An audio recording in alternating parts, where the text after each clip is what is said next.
Welcome to Raging Bullets, a DC Comics fan podcast, episode 443.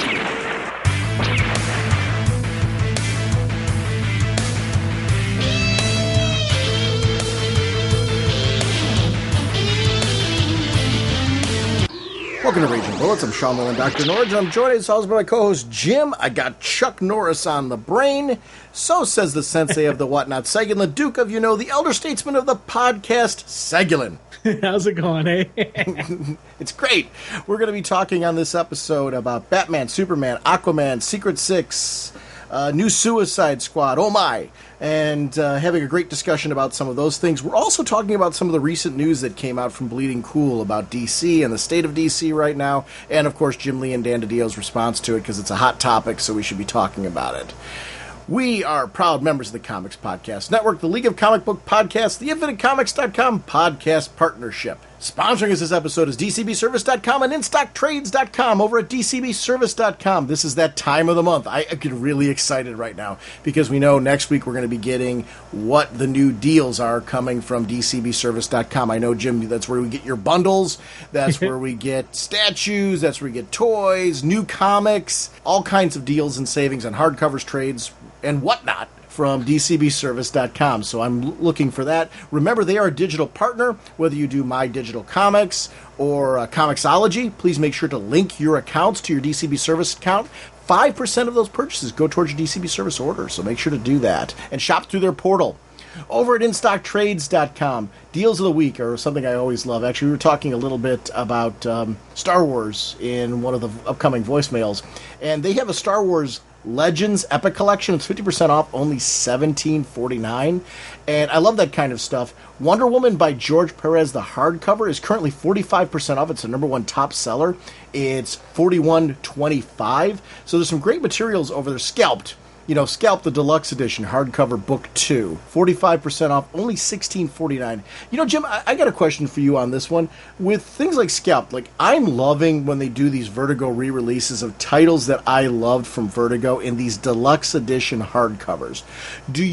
I know you're a big Scalp fan. Have you been getting those Deluxe Editions? Because I have been.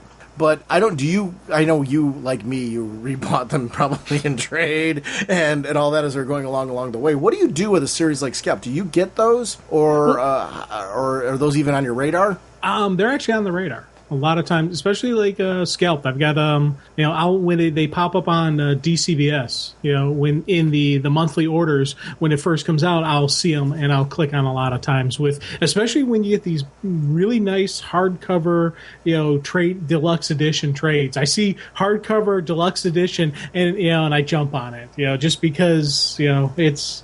I like that for the rereadability. I like that for just putting it out there, and it's as you said, Scalp was a really cool series that I really dig. So I'm going to jump on those for I like it because it matches those Walking Dead collections that you and I love so much. Those hardcovers, because it's a whole year of Scalp. It's 12 to 24 are contained in this. So it's 320 pages, and it's only $16.49.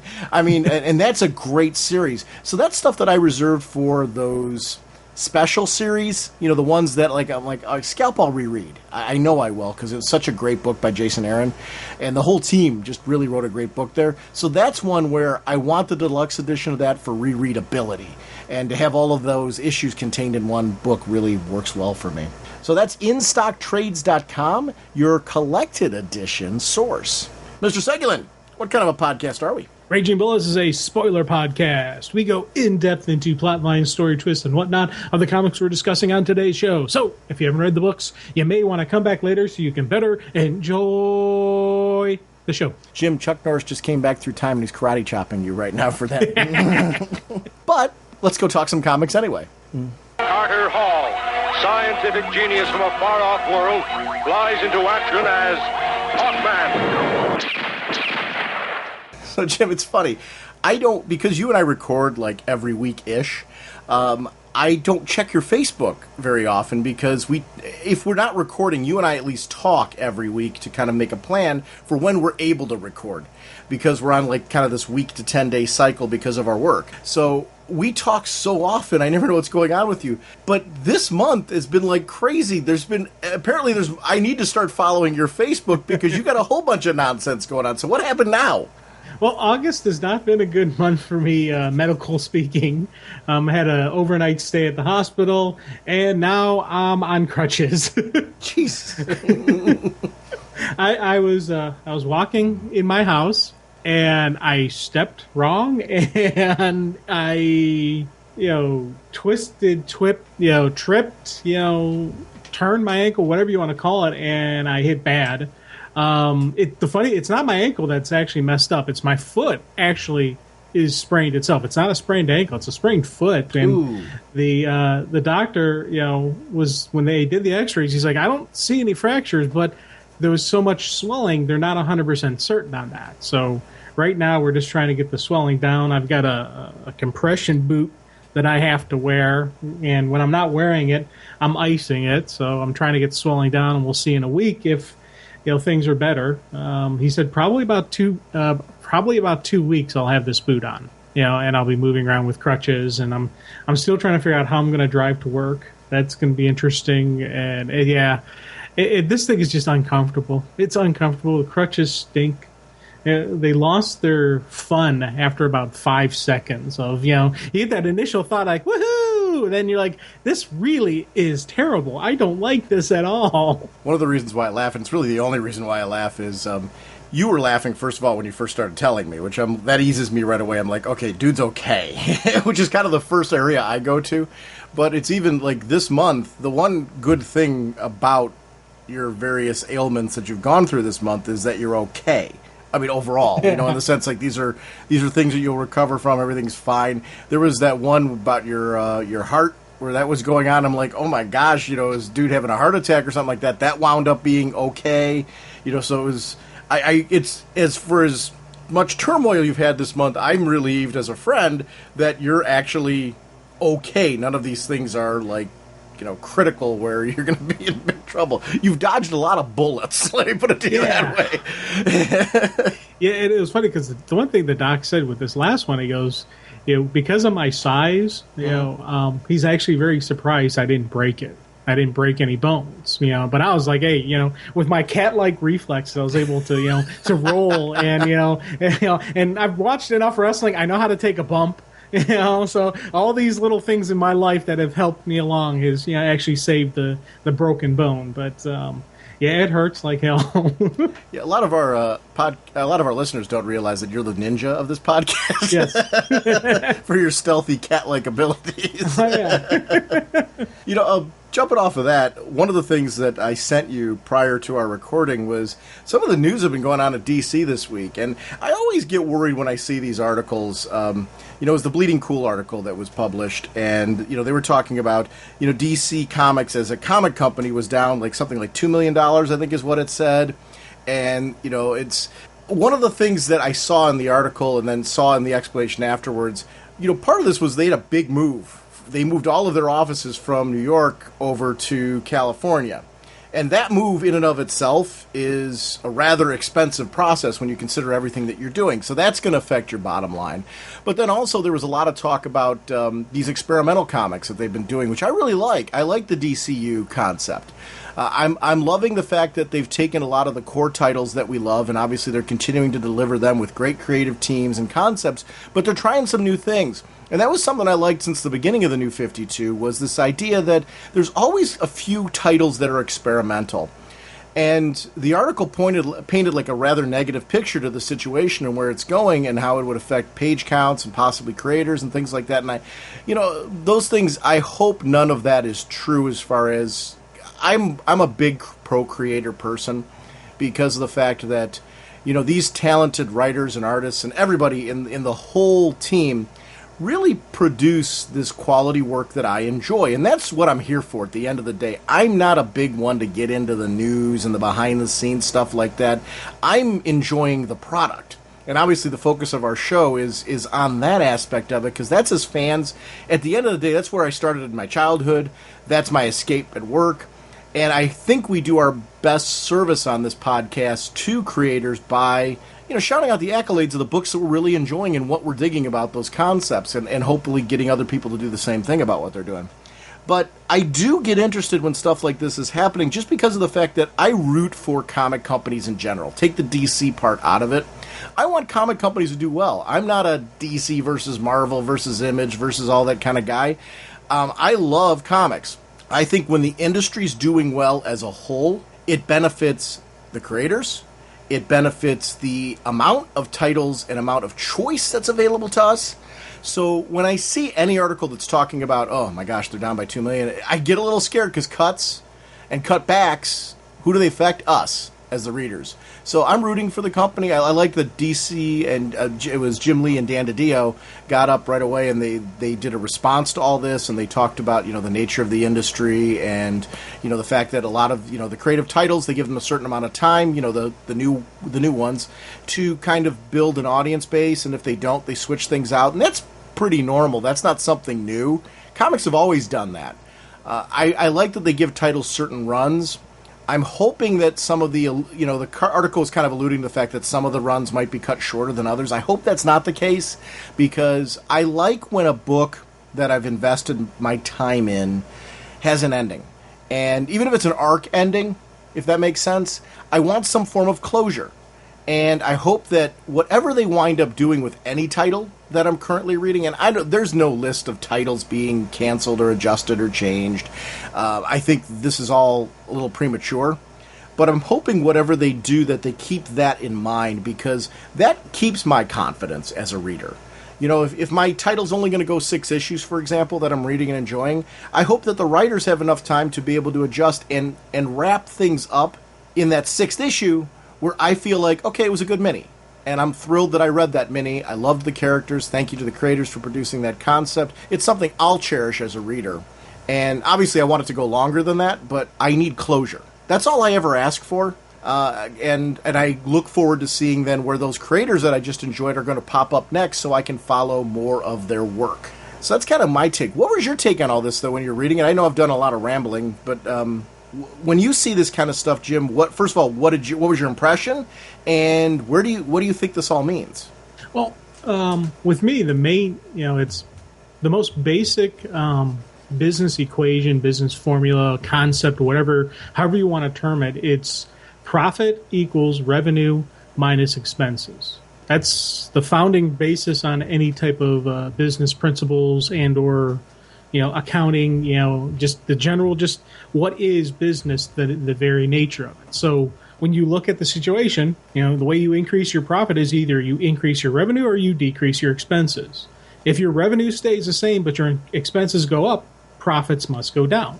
So when I first started reading this article, that was my first thought that popped in my head. And I'm like, yeah, naturally they're going to be down. They just had this massive influx of expenses, with the move. So for me, I was never too major worried. Now, looking at that principle, one of the ways they can either do it, they can either bring their profits back up, is increase their revenue, which would mean either increasing your sales or increasing the cost of the books, or decreasing your expenses, which would mean decreasing titles, decreasing creators, etc., that type of stuff. So it's, I don't know. Personally, I'm hoping they ride out the storm and we don't get much change, but if they need to make changes, those are our areas we're going to look at. And I'm personally not a fan of increasing book prices, because I don't think you'll get a direct correlation of increased prices, increased revenue, because if you increase your price of your books, you're going to lose people buying the book. So right. There's that nice happy medium where price is, where it's maximized point of with price versus demand, and it's just a simple graph, but it's you're plotting it out, and you got to look exactly what's the right price point. At this price point, we get our highest sales. Once we go beyond this price, our sales will drop. So what's the coefficients? I don't know that whole side of it. I don't know the math side of it, but I'm not too worried, because I think they're not hitting the panic button, but I think by them doing their upfront and with DiDio and Jim Lee talking about it, they're showing, hey, this is something we're looking at. It's nothing to worry about. And on one hand, me being the professional skeptic I am, I always look at when someone's saying, hey, it's nothing to worry about. Okay, what should we be worried about? But on the other hand, you look at it and you're like, yeah, this is just makes sense. Let's not panic. And I think that's their biggest thing. They're trying to keep people from panicking. And when you get people panicking, that's when crazy stuff can happen. So I think if we just ride out the storm, once the expenses of the move and whatnot are absorbed into just the everyday business, things will be back to good to go. I would hope the parent company, with it being as large as it is, would take into account the big move. And they would have taken that into account before the move. Like, hey, this is going to be a thing. I mean, you know what I mean? Yeah. I would imagine that was the case. The point of the move was to bring everything closer together so there's a tighter coordination. I get that, and that makes a lot of sense to have everything located in one spot. So I guess to me, I wasn't really worried about it. I thought the article painted a negative light on it, and I'm hoping that some of the stuff in the article, I hope this doesn't affect creators. I really don't.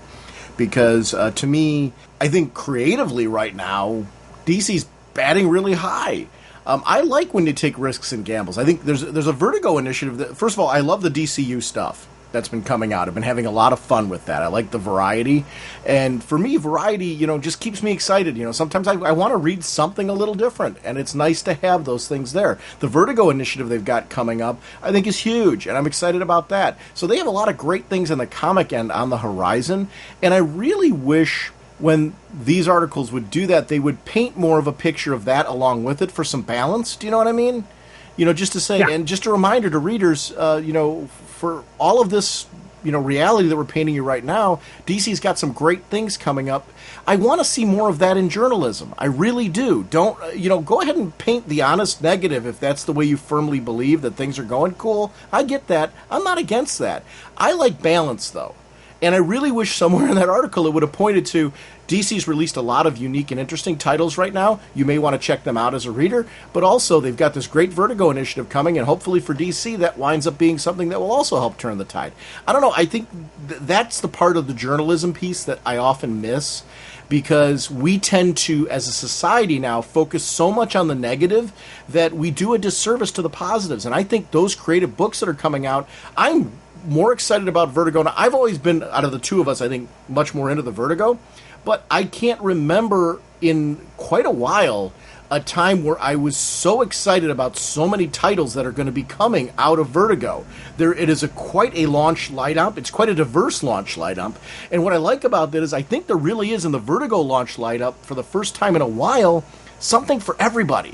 So if you're not a Vertigo reader, never have been, I think, if you're looking for a jumping on point, hey, I want to try a Vertigo book, a single one, this is the time to do it, because there's a ton coming out of there. And you may not grab every single Vertigo title, but, there's something there. And that's the kind of excitement, I think, with experimentation that DC's doing, and the comic industry as a whole, I think, is doing. They're really playing around with the genre. And or the delivery method, or whatever you call it. Because it's funny, I catch myself sometimes when I look at comics as a genre, because I think it was Neil Gaiman who said that comics aren't a genre, it's a delivery method that can tell stories in any kind of genre. And I actually quite love that concept, because it was kind of mind-blowing. Like, yeah, good point. It's just like movies aren't, a genre. They are a delivery method, and they can tell a wide variety of genres. So I loved that he brought that up. So I kind of catch myself with that. But I don't know. I'm not all gloom and doom with this either. I think it's a bad hit right now.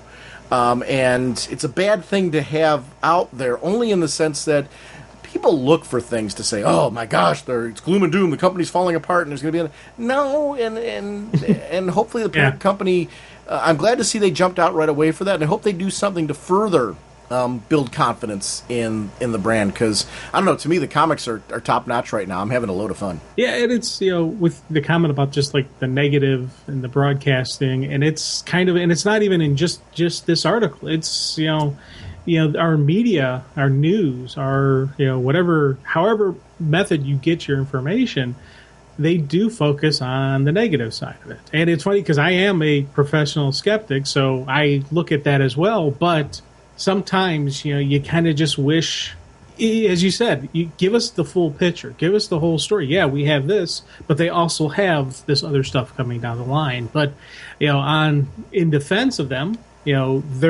the point of the article was to discuss that 2 million hit on revenue or profit. I I couldn't tell exactly where the hit was, how they were, documenting the hit, but there is that 2 million loss, and things are down. So that was the point of the article. They weren't talking about it, the article point wasn't the state of DC, to say this is where the company is at. It's to comment on that point, and I'd like to see the unedited version or the full interview. Yes. Of DiDio and Jim Lee, because I'm willing to bet dollars for donuts that they mentioned the different stuff coming down the line. They mentioned the different these new initiatives they're doing. These titles like We Are Robin, or the title or the stuff going on with Alienation throughout the Superman titles, or the Vertigo initiative. All these different things that are out there. I'm willing to bet they brought that up, but for the parts we saw in the article, the interviews were cut down to just basically addressing and the direct comments about the situation. But that's their article. Yeah, things like Prez, Omega Man. Yeah. There's really cool stuff going on right now that I'm digging. That are just, we're expanding our line, trying new things in the universe.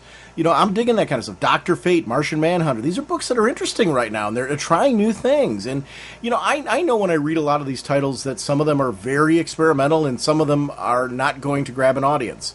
And that's part of an experiment. I quite enjoy that, though. That, to me, is half the fun of comics, is seeing artists and writers play around with concepts and seeing what they do. And not everyone, and DiDio and Jim Lee were both referencing, not everyone's a home run hit, and that's okay. I'm for that, too. I never want to see that. I never want our comics to be so homogenized that we don't get those kind of books. Because some of my favorite throughout comics history have been those titles. Books like Secret Six are out there right now. Actually, this episode, we're going to be talking about 2 books devoted to villains. Because we're going to talk about, I'm sure, Secret Six, but we're also going to talk about New Suicide Squad, which I'm really digging. And, those are books that are really outside of the traditional norm in their focus. And I quite love those titles because of that fact. And we'll talk about Alienation and all that kind of stuff as well, too, and what's going on with Batman. But we've got cool things to discuss this episode, and it's a fun time to talk about that in comics. There are 2 little takeaways that I have for this. First of all, I want to shout out our Facebook group. I got the article from them. They actually copied it from Bleeding Cool News and put the link up there. And I want to thank our community for being so diligent with posting that stuff and getting the chatter going in our Facebook group. I shout them out on the show quite a bit as being a something that's a great source for me. And honestly, this discussion is spinning directly from our Facebook group community, so I want to thank those guys for being so diligent over there. The whole community, guys and girls that are over there that are constantly starting great conversations and on topics that are going on in the comic industry. You guys really support us and the community in general, and it's appreciated. But second of all, I talk often on this show about how when an article is posted, there's a whole bunch of snark that goes afterwards. You know what I loved about this article? I actually read through some of the posts afterwards, and a lot of them were people that were defending what's going on at DC with facts. And, sales numbers and things like that, and really talking about, hey, it's not as bad as everyone's saying. Here's some good trend information to show you on sales numbers of what's going on at DC right now. So I was glad to see that kind of stuff embedded in the snark. And I actually found myself going, wow, the comic community in general is on an interesting turn. There's more active voices of people who are having rational discussion, pro and con. And it was some of the debate in there, I was like, wow, there's a lot more factual debate here than nonsense. And it was nice to see some of that embedded in there. And kudos to all of those people that are doing it, because I am finding, thanks to the more vocal people who really do speak about things with a factual base to them, I'm finding much more interesting discussion on there. And I think it's great that the comic community is stepping up and doing this, because that snark I'm mentioning is available all over the internet. You get that free of charge. But it's nice to see some, brave and active voices getting up there and speaking and coming from our crowd. Because I'm immensely proud of the fact that, because I think your comic book fan in general, we're filled with a more intelligent person, but we're also known for being kind of hiding. Jim Lee alluded to this fact that, kind of growing up, comics were kind of a thing that was underground. You didn't really tell people, and sometimes when you encountered that person, but now it's becoming more common, and people start wearing it like a badge. He was talking about people wearing T-shirts and tattoos and all kinds of stuff like that are out there now. So I'm glad to see that translating over to comic fans being the leader of an internet revolution of having real, honest dialogue, pro and con, that is fact-based, not snark-based. There's a huge difference between that, and kudos to those people, because I'm proud to see that, and I'm proud to be a part of a community like that. So it's fun stuff. Let's talk some comics. One of the great things I love about working with you on this podcast is, we do a lot of joking around with each other on this whole thing, but we've been talking about the last couple weeks, what books since DCU have we not talked about? And one of them is Aquaman. And there was a big happening this week in Aquaman that I thought we should really discuss, and you hadn't read it yet. And it's one of the things, I think one of the reasons why you and I are going on almost year 10 of recording Raging Bullets is because of the fact that you are the easiest co-host on the planet to work with. I literally said, hey, Jim, did you read Aquaman yet? And we were talking through, and I was trying not to spoil it for you, and you realized you hadn't read the issue. You just went and read it right now for the purpose of talking about it for the show, which I think other co-hosts might be a little grouchy with me right now. So I want to shout you out and really say I enjoy working with you. But this is issue 43 of Aquaman, Gospel of Destruction. Cullen Bunn is the writer. Trevor McCarthy and Jesus Marino are artists. Guy Major colorist. Tom Napolitano is on the letters. McCarthy and Major on the cover. Aunt Lucia, bombshell variant cover. Amadeo Turritoro is the assistant editor. Brian Cunningham, group editor. Aquaman created by Paul Norris. And I want to apologize for name butchery. I've been a fan of Aquaman since the New 52 relaunch of the title. Cullen Bunn is doing a really great job with DC, and I've enjoyed this book all along. We had Parker on it previously, was digging that book. So you get worried when a creative shift happens with a title like this. We got dropped into this new storyline now where Aquaman is being hunted by the Atlanteans. They're out to get him. He's persona non grata. And this is one of those where they're filling in the blanks via flashbacks. Huge happenings in this issue explaining what happened, because there is this other culture that is coming into our world that appear to be an offshoot of the Atlanteans.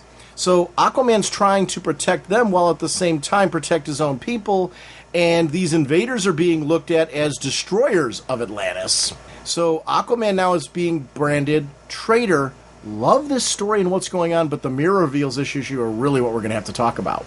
Oh, God, yeah. This is, Aquaman is, as you said, something that's really been firing on all cylinders. And, whenever, because that was Jeff Johns when he first, when they first restarted, he relaunched the character, just made Aquaman cool again. And whenever he leaves a book, he's always one of those creators like, oh, that's going to be a tough shoes to fill. Well, kudos Cullen Bunn, just with what the story we are getting, just the continuation of what the groundwork that was laid, and then just this further growth of who is Aquaman, who is Mira, who is the Atlantean culture and whatnot, just has been something that I'm like, man, this is a really cool, story being told. And little known fact, about the Aquaman creator, Paul Norris.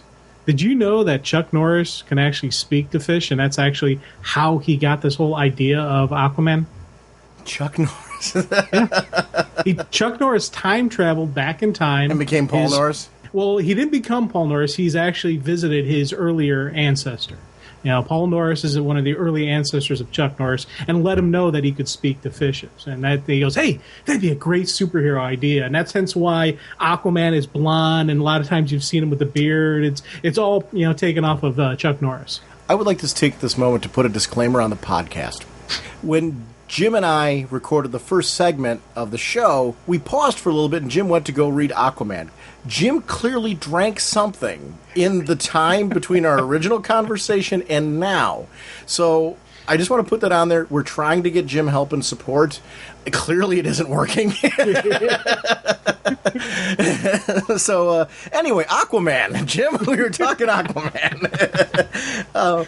I really love the art style of this title. I love that we've got a new look and an outfit with Aquaman, but they're bridging what he looked like previously and why Aquaman has this new armored look right now. With what's going on with him, Aquaman's a fugitive on the run. He is not the Atlantean king right now. He is on his own and a free agent.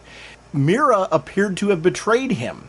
But now we're finding out at the end of this issue that is in fact not the case. And what he noticed, he's like, what are you doing? This isn't like you, is actually the truth, because Mira's been replaced Which makes me wonder, we saw her in a recent Justice League United team up. Was that Mira or fake Mira? Oh, that was fake Mira. Yes. Because she was so gung-ho. She only agreed to help JLU, because they would point her in the direction of where Aquaman is. So that's 100% fake Mira.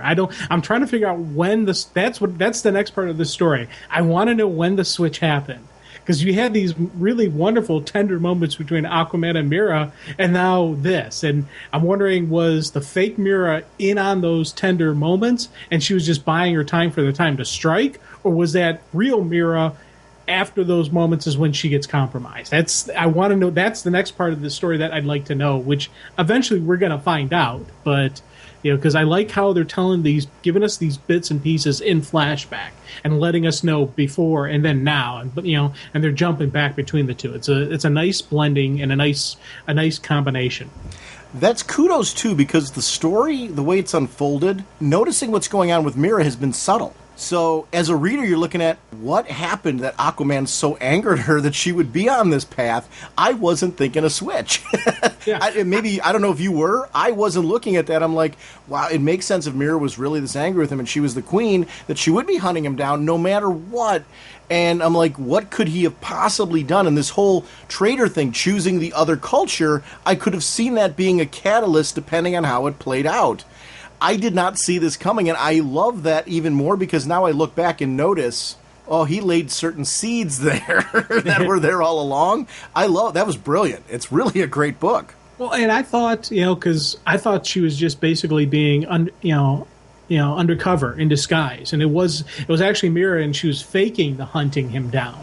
And that's why I thought, when you see that it was, Aqualad was, leading this strike force, and just all these different people that, who, yes, they'll hunt down Aquaman, but they're not going to try to kill him. And it was, I was going by, it was just a smoke and mirrors type of thing to give him time to actually rescue the innocent people. And part of that came from some of the dialogue we saw in 42 between the two of them, where he's talking about these people and this and that, and she seemed to kind of be supporting him, but they're going to hunt you down, and they're going to, and there was some really, really cool moments between the two of them. And that's why it was funny, because when you're like, do you know what happened to Mira? I was like, well, she's undercover, right? Hold on, you didn't read the issue. You got to pick that up. So going through this, I was never thinking fake Mira. I was thinking disguise. Just she was more or less play acting to hunting him down. She wasn't truly trying to kill him. Now, this Mira that's out there is really trying to kill him. It's going to be very interesting when this has finally been revealed. What really happens, what that means for the Atlanteans. Particularly characters like Tempest. I love seeing Tempest in New 52 now. Yeah. And seeing Garth, as a character. Because we haven't really had an opportunity to see. He's one of the characters that has been MIA. And I'm glad that creators are taking the opportunity to gradually bring these characters into the fold, but doing it in a story-driven reason where you start to know them. Like Donna Troy, we're seeing this happen over to Wonder Woman. Garth's appearing here now. I'm glad to see these things start to gradually happen in a storytelling method, because I'm excited to see these characters. They're characters that matter to me, and I'm glad to see how they fit into the current universe. I do love that this is the squad that was coming to take him down. Yeah. And they have to work together under this big behemoth that they're fighting. It just shows Aquaman's strength as a leader. A lot of times, for the years, you've thought of him as this character. He talks to the fishes and all that. When you see him as a king, and you see him as a leader in these moments, I think it's something that recent comics have been really good at doing. And I for myself, my jump-on run was Peter David's, so this is not insulting anything that's come before. What I largely suspect has happened with creators like Peter David and with Jeff Johns and Cullen Bunn and Parker, and these creators have come before working on this book. And I'm not doing it justice because there's been so many. I think they go back to the roots of the character and the history of them and pull out the elements that they feel are really at the core who this character is. I'm glad to see this clarification of him, because before that, my real exposure to Aquaman was on the Justice League and on the Super Friends. So I never got to see this. until Peter David's run. Seeing it now, seeing it here, seeing that leadership role, this is what I love about Aquaman, the strength of him, and it separates him from some of the other heroes in a certain way. But I think there's also a connection between him and Wonder Woman because of this, and I love that aspect of their relationship. It gives them to have something unique here. Really cool bit where they're like, okay, he's right, we got to band together, we got to fight. When this is all said and done, though, all bets are off. Yeah. Well, and again, it's, if I don't say this, I'll regret it. He's not a reluctant leader. But we're going to talk the leadership abilities of Superman a little bit later, buddy. That's going to be a fight. But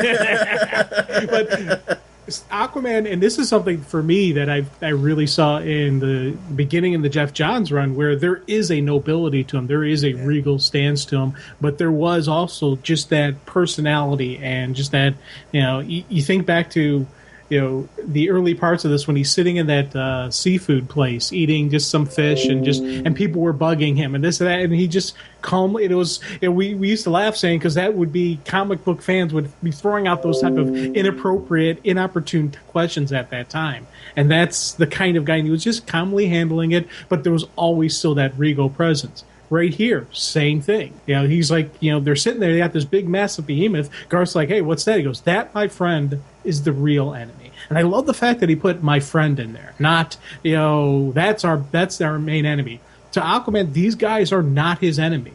These guys hunting him down. He knows they're hunting him down. He's okay that they're following orders, but they're not his enemy. And I like the fact that there is that clarification by him saying, hey, we fight together. Afterwards, okay, you can go back to hunting me down. But right now, we got to stop this guy before he kills the world. Yeah, you took that friend thing a little bit more literally than I did. I think that's kind of I think you'll even say my friend to enemies from time to time and not generally mean that they're friends. But you're right with the Atlanteans. There is like a dual nature to any comment you would make like that. And it's very interesting to see what Aquaman considers his relationship with them. I think one of the things I really love about the Aquaman title in general is creators are embracing the sense of scope and scale to the underwater kingdom and the various kingdoms that these characters would interact with. So we're getting this sense of vastness and that there's all kinds of new places and new creatures and new opportunities to explore threats, allies, enemies, and everything that falls in between. Multiple dimensions are being brought into this with the magic-based nature of Atlantis and that world. There's a whole new portal of toys for creators to play with. And I love that this book is embracing it because I read a lot of superhero titles, and this kind of stuff is what separates Aquaman from Batman and Superman and Wonder Woman, and that separation is what gets me excited about reading them. And Green Lantern. It's each of those titles, everyone I reference there has their own unique things to them, their own unique toolbox to them. I love playing in this sandbox and really enjoying and embracing it. And this book is really exciting for me because of what makes it unique. Yeah, and speaking art-wise, I'm absolutely loving the look of this book. Mm-hmm. Especially these flashback then sequences when he's under the seas, and you see just how they, again, non-traditional panels. I love the usage of those in here, and even they kind of put some fancy blocking around it. Yes, so the bordering, I love that. and this looked like a really cool picture, and I was just like, man, that's something you can see. And just looking at just the scope and the vastness with all the little fishies that they're putting in there, and just I think back to how much time this actually took the art team to create this and go through with. And I'm not just talking pencils. I'm talking pencils, inker, colorist. Oh my God, the colorist must have been going, absolutely, insane, because every inch of this page is covered. Every inch of this page is part of the story. Every inch of it is completely used up, and I love how this looks. These are poster pages that, if I could get my hands on them, I would actually want some of these pages as an actual poster on my wall. You know what I loved, and I don't know if this is the letterer that decides this or how that comes about. I love that Poseidon had larger text, a larger font used. it gave this sense of, we already know this is this big, Jabba the Hutt looking creature. And the idea that there's this booming voice that Aquaman's dealing with came across really quickly. And even the use of bold in certain cases to emphasize certain things like Poseidon and funny and things like that, I thought was really a good use and nature of that. I noticed it in this. And a lot of times the job of the letterer is to take us through a mood and emotion to the text, and a lot of that's subtle to the point where it isn't in your face, and it shouldn't be distracting from everything else that you're doing. It should feel blended in. In this case, it did stand out to me, and I want to note it because it needed to. And sometimes there's cases where it needs to do that, and I noticed it in this, which I don't normally notice it. I'm not the most talented when it comes to distinguishing what letterers do for us. I know they do wonderful things for us as far as letting us know what's going on in the story. This just really, to your point about the whole creative team nailing this, I loved it. I was just nodding, and when you were talking about like the panels having that kind of extra little flair to it that added a regal nature to what we were doing, it was great to have that separate the then and now, because it would be a different time for Aquaman, and there would be the king coming in, the king talking to Poseidon, and it's Poseidon, who is this big epic thing. It set a different mood and tone, and I really appreciated that because it added, again, another flair to this book, and that's something I'm really digging. Yeah, oh god, yeah. And it's funny because when they first introduced this look for Poseidon back in Wonder Woman, I will admit I wasn't too happy with it. I like the traditional, the look of the Poseidon, the long flowing hair with the trident and the beard, and just that traditional look that we've seen in all of Greek mythology. So when they introduced this look of this Jabba the Hutt fish toad type creature, it's not one particular creature. It's got all the different makings of all the different creatures of the sea thrown into one massive scope. And I'm like, I wasn't a big fan of him, but I'll be honest with you, he's growing on me to the point where I kind of like the fact that they're just hanging out, and you just see Aquaman addressing him directly, not. There is no reverence to who Poseidon is. He's not being completely disrespectful, but he's not bowing and kneeling before him. This isn't his god, you can see, but he knows this guy's got some power. He knows this is a god of the sea, a king of the sea as well. So there's it's kind of a professional courtesy that he's showing him, but he still hasn't lost that strut that Aquaman's had. I love these dual-page historical spread pages where Poseidon's telling the story of Thule and Atlan, this secret order in society, and how this all fractured off, and that, no, you're dealing with Atlanteans, really, when you cut to the chase on what's going on here. And here's why. I wanted to know this story at this point. I really love the pacing of this book, because it dropped us into a new status quo, which I found intriguing and interesting, without giving me everything right away. Superman's doing this really well right now, and I think there's a benefit to that because it keeps the action flowing while giving me the information that I need in chunks that I can digest and making it feel like an epic story. And that's something I think DC's really batting high on right now. If you look at what's going on in Justice League, you look at what's happening in Wonder Woman, look at what's happening in Batman and Aquaman and Superman, Green Lantern, and the Green Lantern books. All of these titles have big, epic things that are happening on them, and these are, your mainstay titles, your core titles. So while you're doing all this really cool experimental stuff with these brand new titles, you're also taking your core titles and really delivering big, impactful stories that feel like events within their books. I'm a huge fan of this because it's a really exciting time to be reading. I don't hear a lot of this being talked about, but this kind of stuff, like Aquaman right now, this feels like an event book right now. Oh, God, yeah. Every month I'm excited to read this, and I'm sad that we haven't talked about this till now, except I think this conversation's benefiting from being able to say, but this has been great, and here's why. And I'm glad we're finally getting a chance to do this, because it's a really cool and interesting title because of it. DC's batting very, very high right now. That's why when there's articles coming out about the negatives, cool, I understand that, and you do need to talk about those things. They're interesting topics, but let's shout out some of this cool stuff too, and that builds consumer confidence in the product because it's a truthful thing. This is fun material to be reading right now. I dig Aquaman, something fierce.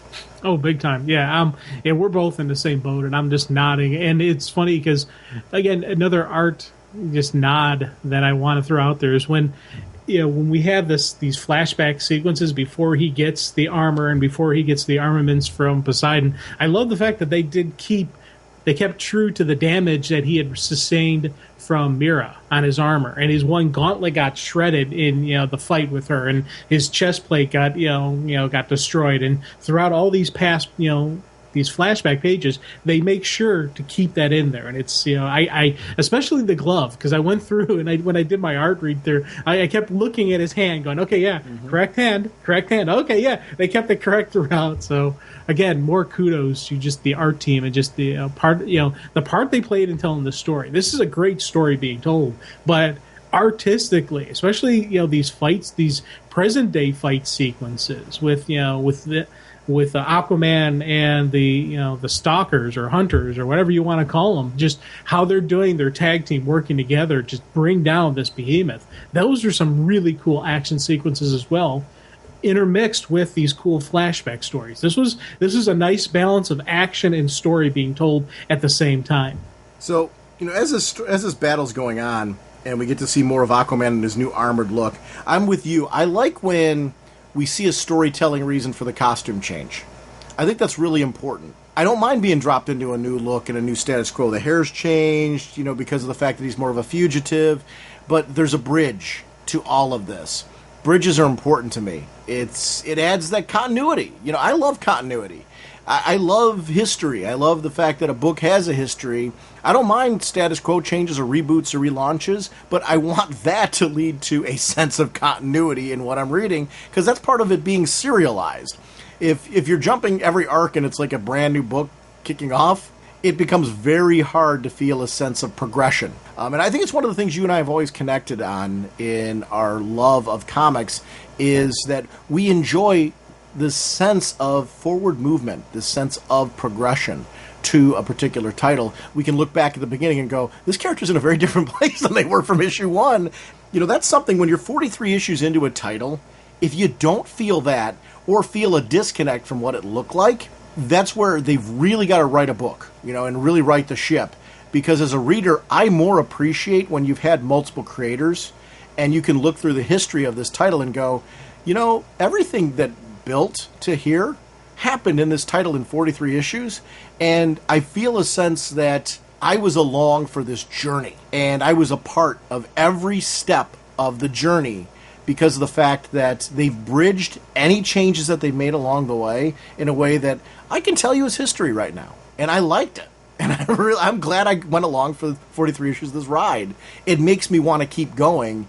It becomes, why do you not want holes in your collections of Aquaman? Well, because of the fact that this history now matters to me. It's not just the story now, it's the fact that it is connected to everything for this guy right from the get-go. And there's a value then to going back and rereading it because you're reading a part of the history of something you really dug. And they're really doing well on this book for it. I'm so thrilled to say that about Aquaman. I hope people are giving this book a shot if you never read Aquaman before. And I would recommend, if you don't read Aquaman, never have, you can jump right on board with the DCU issues that started right after Convergence with the new status quo and Cullen Bunn taking over, because you're jumped into a brand new status quo. They do fill you in along the way. You're everybody's on the same starting point there. We're all confused. But they're telling great stories about this fugitive on the run, and they fill you in along the way on how we got here. And if this is the issue where, wow, really big reveals here. Mirren was replaced by, they say, I think Siren, is going to be the reveal here, because we're seeing that. The sister of Mira has replaced Mira and is taking over and using this as an opportunity to make a power play for Atlantis, deposing the king, taking on the role of the queen. Everyone, she's doing it so subtle, everyone is not aware of the play that she's making. And I like that. I love when you got a villain like this. I love seeing Siren and how this is all going to play out. This is exciting for me. The end of this issue was one of the reasons why I wanted to talk about this, because it was a big reveal. And I'm like, yes, I love Mira. I'm so glad this is what's happening. Yeah. I was happy it wasn't, Mira. Well, again, I was thinking it was just a cover or ruse, but since it's not, I'm glad she didn't go bad or anything, and we're going to get the cool Mira back. And I'm looking for the sister fight to happen, because when those chains come off, Mira's throwing down, because Mira can throw down, and that's going to be a pretty cool fight. But I also like this, the cult of Thal or whatever is actually partially behind this, because you see them right there in the chamber. I don't know if it's their magic or if it's the sister's magic that's disguising her to be Mira, but somewhere along the way that magic, so that's even going to play into the factor. So once again, it's all part of the same story building, and this is all part of that little group's invasion, where I don't know how, if this was because of Mira's people have the feud with the Atlanteans, if that's where this all comes from, if this is an enemy of my enemy, or if Mira's people were these other offshoot Atlanteans. I don't know how many offshoots of Atlanteans we have out there going on, and I think that is kind of a neat story being told, where now that we're bringing back Mira's people into it, because they were the outcasts, and they were like the only outcasts we knew. No, we got this other group, or are they together, or are this just a convenience thing, or how is this going to play out? What is going to truly happen? Because in my head, I'm seeing a merging of the true Atlantis. All of these out groups coming together and finally rebuilding what is Atlantis. And I think we're going to get some really cool Atlantis stories in the future. Once Aquaman and the real Mira clean house and get back to the throne, we've got a lot of cool stuff that's coming down the line. So not only are we getting some neat stories, but they're laying foundation for the next generation of stories to come up. And I'm looking forward to the ending of this, but I'm also looking forward to what happens after this. And I'm shocked that I agree with a lot of what you're saying is going on in your head right now, because you did that Chuck Norris rant earlier. So apparently whatever Kool-Aid you were drinking is out of your system. Oh, no, it's still there. It's still there. It's the truth, man. Chuck Norris is awesome. You want to talk new Suicide Squad? Oh, yeah. Our next discussion will be on the new Suicide Squad, number 11. The writer is Sean Ryan, with artist Felipe Briones. The colors by Blonde, with letters by Tom Napolitano. Covers by Juan Ferreira. Ferrara. Group editor is Brian Cunningham, with editor Andy Corhi, Khouri. Again, as always, apologies to name butcherings. It's because, again, this is another one where I was really enjoying the look of this. So I definitely do not want to insult the art teams on this, but the story has been just absolutely amazing with me in the new Suicide Squad. Mm-hmm. I'm really, really fired up for these last couple issues that we're getting from them. Yeah, it was funny. I think it's one of those things, we've talked about this before on the show, where New Suicide Squad was one of those titles, I think because of my loyalties to Secret Six, I kind of felt like this is keeping me from Secret Six. It's once Secret Six came back, I'm kind of like, well, I'm kind of looking at New Suicide Squad with a fresh lens. Oh my gosh, is this a great book? I'm really... Everything you're saying about this title and been saying about this title, I could not agree more with. I do want to shout out one thing before we continue. This is the month of the Bombshell variant covers. I think they are super cool. Yeah. I'm looking at this one in particular that's on this one, and it's got Poison Ivy. I really love the way that they're handling some of these variant covers. I think it's a neat concept, and as a fan, it just adds a little different dynamic. I enjoy the main cover as well. It's a cool time for them to be doing variants that, we went through the years where they had these really interesting and unique foil covers and different things like they were doing like that. I'm glad now that they're going to art and playing around with adding different kinds of concepts to these covers. And the Bombshell ones, I think, are some of my favorite. Yeah, and I of course, got all the Bombshells. Whenever they do these variants, because, DCBS does those nice bundles, it's easy ordering for me. I click on them and I get them. And there's been a couple of these Bombshell ones that I've really liked. And I like the fact that with this one, they're actually doing some male Bombshells, because the last time they did the Bombshell covers, they just had females on the cover.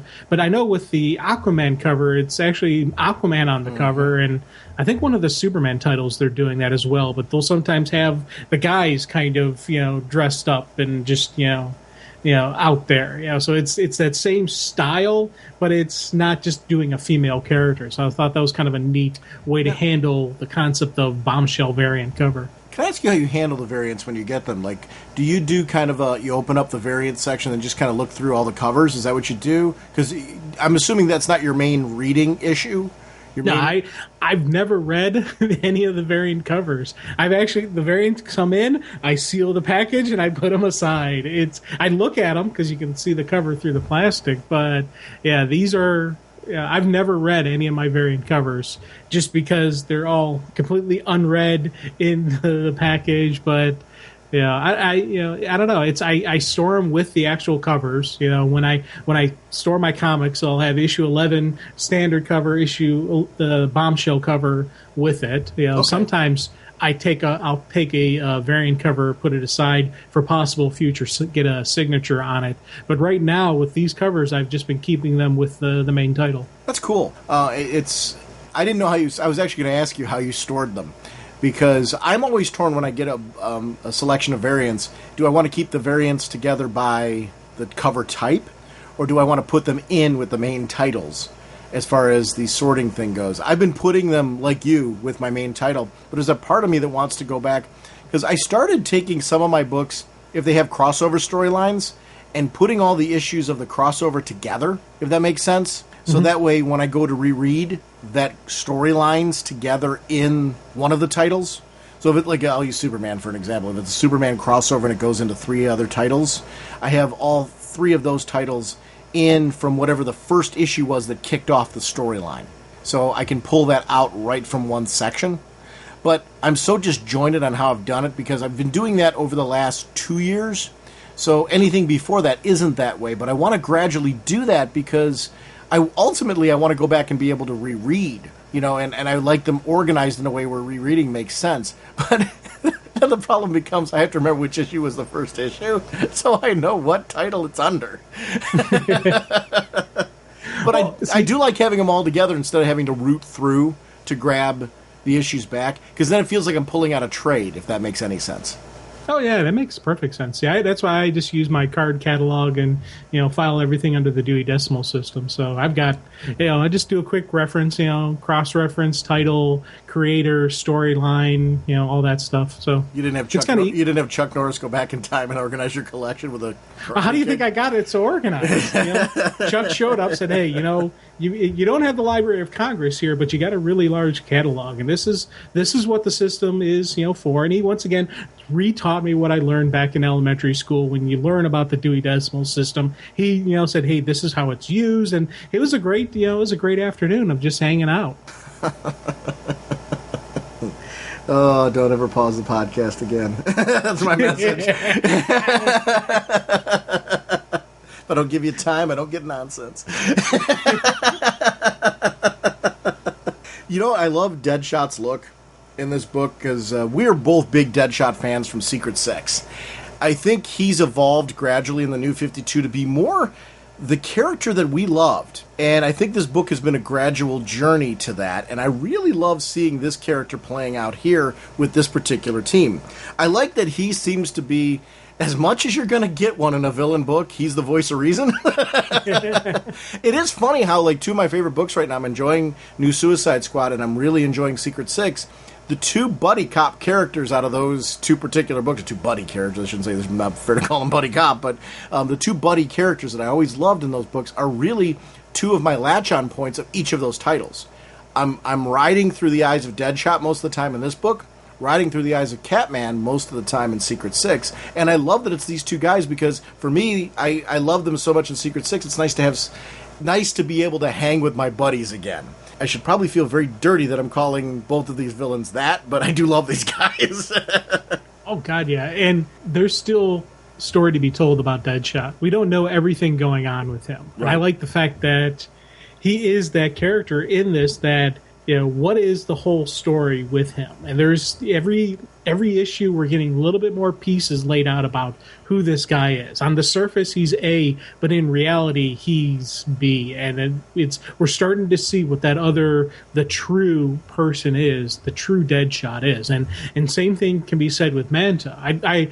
Manta for me has been one of the main enjoyments of Suicide Squad for me, especially with this current storyline going on where where he appears to go rogue and he's gone native and he's in on with these this terrorist cell and he's part of them, and you're thinking, okay, Manta's crossed over. He's now with them. He's no longer working for Suicide Squad. He's no longer Task Force X. But I'm sitting there going, I don't completely believe that. I don't completely think that. I think Manta's playing them. Or is he? I don't know. And you keep going back and forth between that. And I love that about this story. I do too. It's really a cool story as far as what's going on with Manta. What I love about the villains in this, it embraces their personality quirks. And it separates it from being any other team book because of that. Because they are these driven, intense, often crazy people, it adds something to the story. I love that they're characters a number of them are characters that I've grown to love in the New 52 for their storytelling with these characters. Like Manta. Manta's been a home run hit. Yeah. So having him a part of this book and being able to read him monthly in this was really a step in the right direction. I love seeing Waller in this book, and also the character who would be the question, Vic Sage. Yeah. In this particular storyline, and seeing how they're trying to handle this situation. But then you have characters like the Reverse Flash and Parasite, and you've got also Harlequin, who they do such a great job with using Harley Quinn in her own title, but then using her here, and I do feel it's the same character. Even though, the main Harley Quinn title is more of a fun book, and I don't say that diminishing.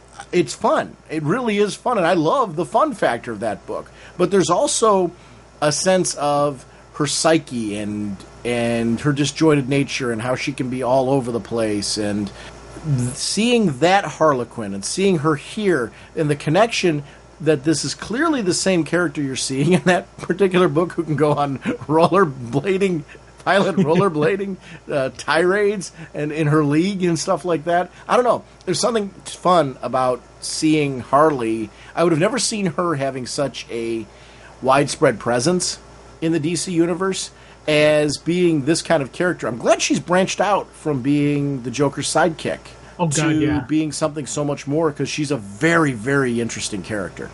Yeah, definitely. And again, she's another one of those characters where every so often you get a different side. Is it Harley Quinn? Is it Harleen Quinzel? Is it, which version of her are you going to get? And that's something they've done throughout, the previous Suicide Squad and even in the current Suicide Squad, where whenever they use her, there's times when she's this kind of goofy person, but she's violent and vicious goofy, and then times there's that moments of clarity, and you're like, is it really moments of clarity, or is this just another personality on top of everything else we have from her? And that's something throughout all the different titles, her appearances that she's made, you have these moments. And again, you would think, okay, those are her moments of clarity. Not necessarily. That may just be another version of the craziness. And throughout this issue, throughout the Suicide Squad issues with her, whenever she gets into the mix, things go a little bit out there and she throws down. And she's one of those characters where she doesn't have meta powers, but you completely believe she's hanging with these people. You completely understand why she's on this team, even though there's times when you sit there and you're like, why would you bring Harley? There's no good that can come from having her in this mix. You have these moments where you understand why she's there, and I love that about her. I like the duality of that character as well. She's a wild card. Yeah. And if you can play along with the wild card, you can often change fortune. Harley's one of those that can often cause disaster, but can also change the tide of a disaster. Yeah. And that's the part of her being this like agent of chaos. She does have a Joker quality in her about that. And the Joker's power has always been that he's an agent of chaos. And it's very hard to pin down and plan for chaos. Harley's very hard to pin down and plan for. And that's her strength. I do love her with the team where she's like, of course it will, Parasite. We're going to save the day. You must be so excited. It's kind of like, whoa. Just really great stuff. Then we fish back to the Pearl group. And seeing the size of this army and how organized they are, and how, the string pulling that's going on here, you could see why Manta may have gone native. I'm almost convinced he has, but they're going to do something horribly wrong that's going to make him flip the other way. See, I'm leaning towards the side that this is all a giant setup. That Manta is only giving the appearance that he's gone native for some end goal. He's got something in mind. I'm not 100% certain what the plan is, but there's something Manta is, whether it's the original plan and Manta's just sticking to it, or whether there's just another level of strategery that he's going to employ, and just it's going to be the nice swerve that that we get from Manta. By the way, Manta just said you should be punished for using the word strategery. It's he actually puts you now in the category of Boomerang. Yeah, me and Boomerang for corrupting the children. Yeah. I like that when we see Deadshot shooting, that there's an immediate reference to some of his turmoil he's gone through recently. And we still see him overcoming his issues that have been going on with him. I like that Floyd has a vulnerability to him right now. There's something about us as a character riding along with him. It's kind of like, buck up, buddy. You can do this. I like that. There's something to that because I like Floyd. Yeah, and again, it's the same thing when he's having these traumatic moments. He's got to pop one of his pills. Mm-hmm. And I like the fact that this group unleashed the fear gas. They've got Joker fear toxins. They're pulling from every villain, type of unit that's been in the DC universe. And it's kind of a neat play that they're going, that we're seeing this outside of just one area. And I don't know. It's, again, as I said, there's so many levels to Floyd that I'm curious what's going to happen. Where's this going to go? It's interesting when you see Parasite, and Reverse Flash shows up on the scenes filling Deadshot in with what's going on and how they're going to rescue things. Yeah. The desperation of what they're going through is certainly framed up by the fact that they quickly dispatch Parasite. Now, Parasite goes toe-to-toe with Superman. We need to clarify that on this one. This is an enemy that Superman often has quite a bit of trouble with. They dispatch him fairly quickly. Yeah, and that kind of led me to think that they knew the Suicide Squad was coming. That they were prepared for the Suicide Squad. They were prepared for Parasite. Because, again, it looks to me like a derivative of either the Captain Cold Freeze gun or Mr. Freeze, freeze guns, that, is freezing up Parasite. Because they're talking about, they know they can keep them on cold, keep them packed, so they can get them back to the lab to determine what's going on with him. So it's, again, where are they getting their intel? And part of it could be Manta turn. Could it be part of that this group is really a division of Waller? Is this all Waller's giant master plan? Is this something else? It's, whenever you deal with the Suicide Squad, you have these what's going to happen next to them moments. And right now we're getting one of those. I love the fear gas, because the fear gas is affecting Parasite, which also had a hand in taking him down. Yeah. I liked seeing Reverse Flash recognize the situation and get a gas mask for himself fairly quickly for his conversation with Deadshot. But then Harley, I don't know that you could have convinced her that she needed to take a gas mask. She got the crazed green look in her eyes, and she's like, get away from me, get away from me. Yeah. She's probably more effective under the gas. Well, she's, you can tell she's just, I don't know what she's seeing, but whatever it is, she's just throwing down, and they got to smother her. It's massively, the numbers are just swarming her, and I loved how they showed, her go from the one panel, because you mentioned the green eyes, but then the next panel where she's like, I'm going to kill you all, I'm going to kill everyone, and you just see this massive group coming in to take her down, and that's how they got to capture her with, superior numbers. Seeing the whole fight with Reverse Flash and how they had a preparation for him in place as well. Yeah. I don't know if it's necessarily planned for the Suicide Squad, and I'm not disputing you on that, because that could be a thing, but it's also that they plan for metahumans in general. Knowing the world that they live in, as a group, knowing that, hey, if we're going to get bigger and bigger and bigger, we need to be prepared for being noticed by them, that group. And if we don't have things in place to be able to neutralize them, we're not going to get very far. And I like seeing a military-based squad having that. A big squad of bad guys like this having that kind of thing. It shows why this would be a threat that's on Waller's radar. I almost called her Lawler. Jerry the King's radar. And to be honest, I'm happy if that's the case. Because once again, if we have this, as you said, this military, terrorist cell group that is preparing for these metahumans, and they have all these different levels of contingencies, we've seen that this group is a serious group to the point where they don't let children play and have fun. It's training 24/7, nonstop. You're getting ready for battle. You're getting ready for the missions. There is no joy. There is no enjoyment. These are some serious hardcore people. So for them to be ready for this type of stuff, I'm okay with that explanation. But it does ring in my head. Were they prepared for the Suicide Squad? Were they prepared for these guys? Or are they prepared for everything? Because if they're prepared for everything, this is a group that's going to be around for a while. And, that's part of the reason why I wonder how much of Manta's apparent loyalty is real and how much of it is just a setup. Because we do see Manta save the head honcho, flat out, and he kills the guy that's going to kill him, cuts him in half with a laser, and even to the point where he's like, "Soldier, you saved me. I would do anything for you." Right there, Manta is now in tight with that leader. Right there, he is now part of this group, and he's completely trusted while the others are outsiders. Now, what we have, if you look at this, we have now the Suicide Squad is inside the base. Granted, they're all captured, but they're still inside the base. And they've got one of their guys is the right-hand man to the main, the head honcho.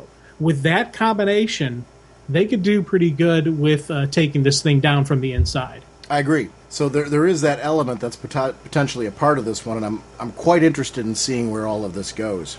Can we talk Action Comics number 43? Oh, God, yeah. Because that one, the stories by Greg Pak and Aaron Cooter, words by Pak, art by Cooter, colors by Tomio Mori, letters Steve Wands, cover by Cooter and Mori, bombshell variant cover by Aunt Lucia, assistant editor is Andrew Mariano, group editors Eddie Berganza, Superman created by Jerry Siegel and Joe Shuster by special arrangement with the Jerry Siegel family. Again, shout outs, because I know there was name butchery there, to the whole creative team, because I adore this book. I am Superman happy on a level. I remember and I know you and I were both big fans of this era. There was the bulleted numbering that would go on with Superman, where Superman continued every week. Like the storyline that you read on one Wednesday, continued into the next Wednesday, continued into the next Wednesday, and the creative team had like a tight continuity going between all those books where you felt forward progression. Even if there was a storyline going within that book, there were background storylines that were going on that were continuing real time. And I loved that era and was really excited to read Superman. Now, we flash to this era, and we've got this really cool storyline going on with Superman being depowered to a certain level. He's still got powers, but he's not quite at a Superman level. And his secret's out. And and we're seeing the implications of what that means for his neighborhood in this particular issue. And I really love that I'm not only rallying behind Superman, but his neighborhood. Like, I want to live, even though it's crazy, nuts, and dangerous, I want to live in Superman's neighborhood. I really do. It's there's times where I'm like, I'm pretty sure we talked about Gotham. Would you live in Gotham? I would visit Gotham just to say that I did. I would want to live in Superman's neighborhood, and because of the nod of Superman, and that's where I said earlier the reluctant leader discussion was to come back here. It's because I would want to follow him. I would want to support him. I would want to hopefully at some point in time maybe be a Jimmy Olsen for him. That would be worth it to me, and that's a leadership thing. It's leadership qualities in somebody, and I would argue that for this character, this would be somebody I'd follow. See, here's the thing. Superman is inspirational, but he's not a leader. And let me clarify this. Leaders need to be inspirational, but there are certain people who are an inspiration. Like Babe Ruth, he was a definite inspiration on the Yankees, but he was not a leader in that dughouse. People thought the Babe was fun and they enjoyed hanging out with him, but when it came time to game time, when it came time to playing, he wasn't the guy they were going to. He wasn't the guy they were leaning on. Michael Jordan for the Bulls, he was inspirational and he was a leader. He had both factions on the court. They followed his lead. They did what he said. They went with it. So for me, Superman is that inspiration, but he's not that leader. Disagree. Disagree. And I'll use the sequence with Lee here to prove that. And I'll Lee, follow up. You're hurt. Oh, yeah, it's fine. Saw you with that baseball bat. So you got to think before you jump. You're one to talk. In that situation where they're having that dialogue there, he is leading her. And there's a certain point to that. And your definition of leader is very different than mine. And we've had this debate before. Superman is very much a leader in this issue and all the way through it. And I would argue the same thing is happening with him in the Superman title. And, there is a lot of stuff where I don't want to keep beating the dead horse that we always have this conversation, but there is that one scene in this where Superman is addressing the crowd. And right there, that to me is a stand-up type of leadership moment. Mm-hmm. But then you look, after he has his initial inspirational moments, he's sitting there staring at his old picture, and Lee jumps in, and she's organizing, okay, you're a doctor, you're this, and she's organizing the group. Lee took over that leadership role. For me, Superman was the inspiration. Lee was the leader. Lee is his lieutenant who followed his lead. He set things. A good leader knows when to back off and delegate and let his people that he's working with take over. A good leader does not always have to micromanage. And as a good leader, he knew at that point in time to back off, let Lee take control. That's good. Why would you not do that? If you're inspiring somebody, why would you hold them down? Okay, that's a good argument. I'm a big man. I'm a big enough man to admit that's a really good argument. I'm like going, how can I spin this? And I got nothing on that one.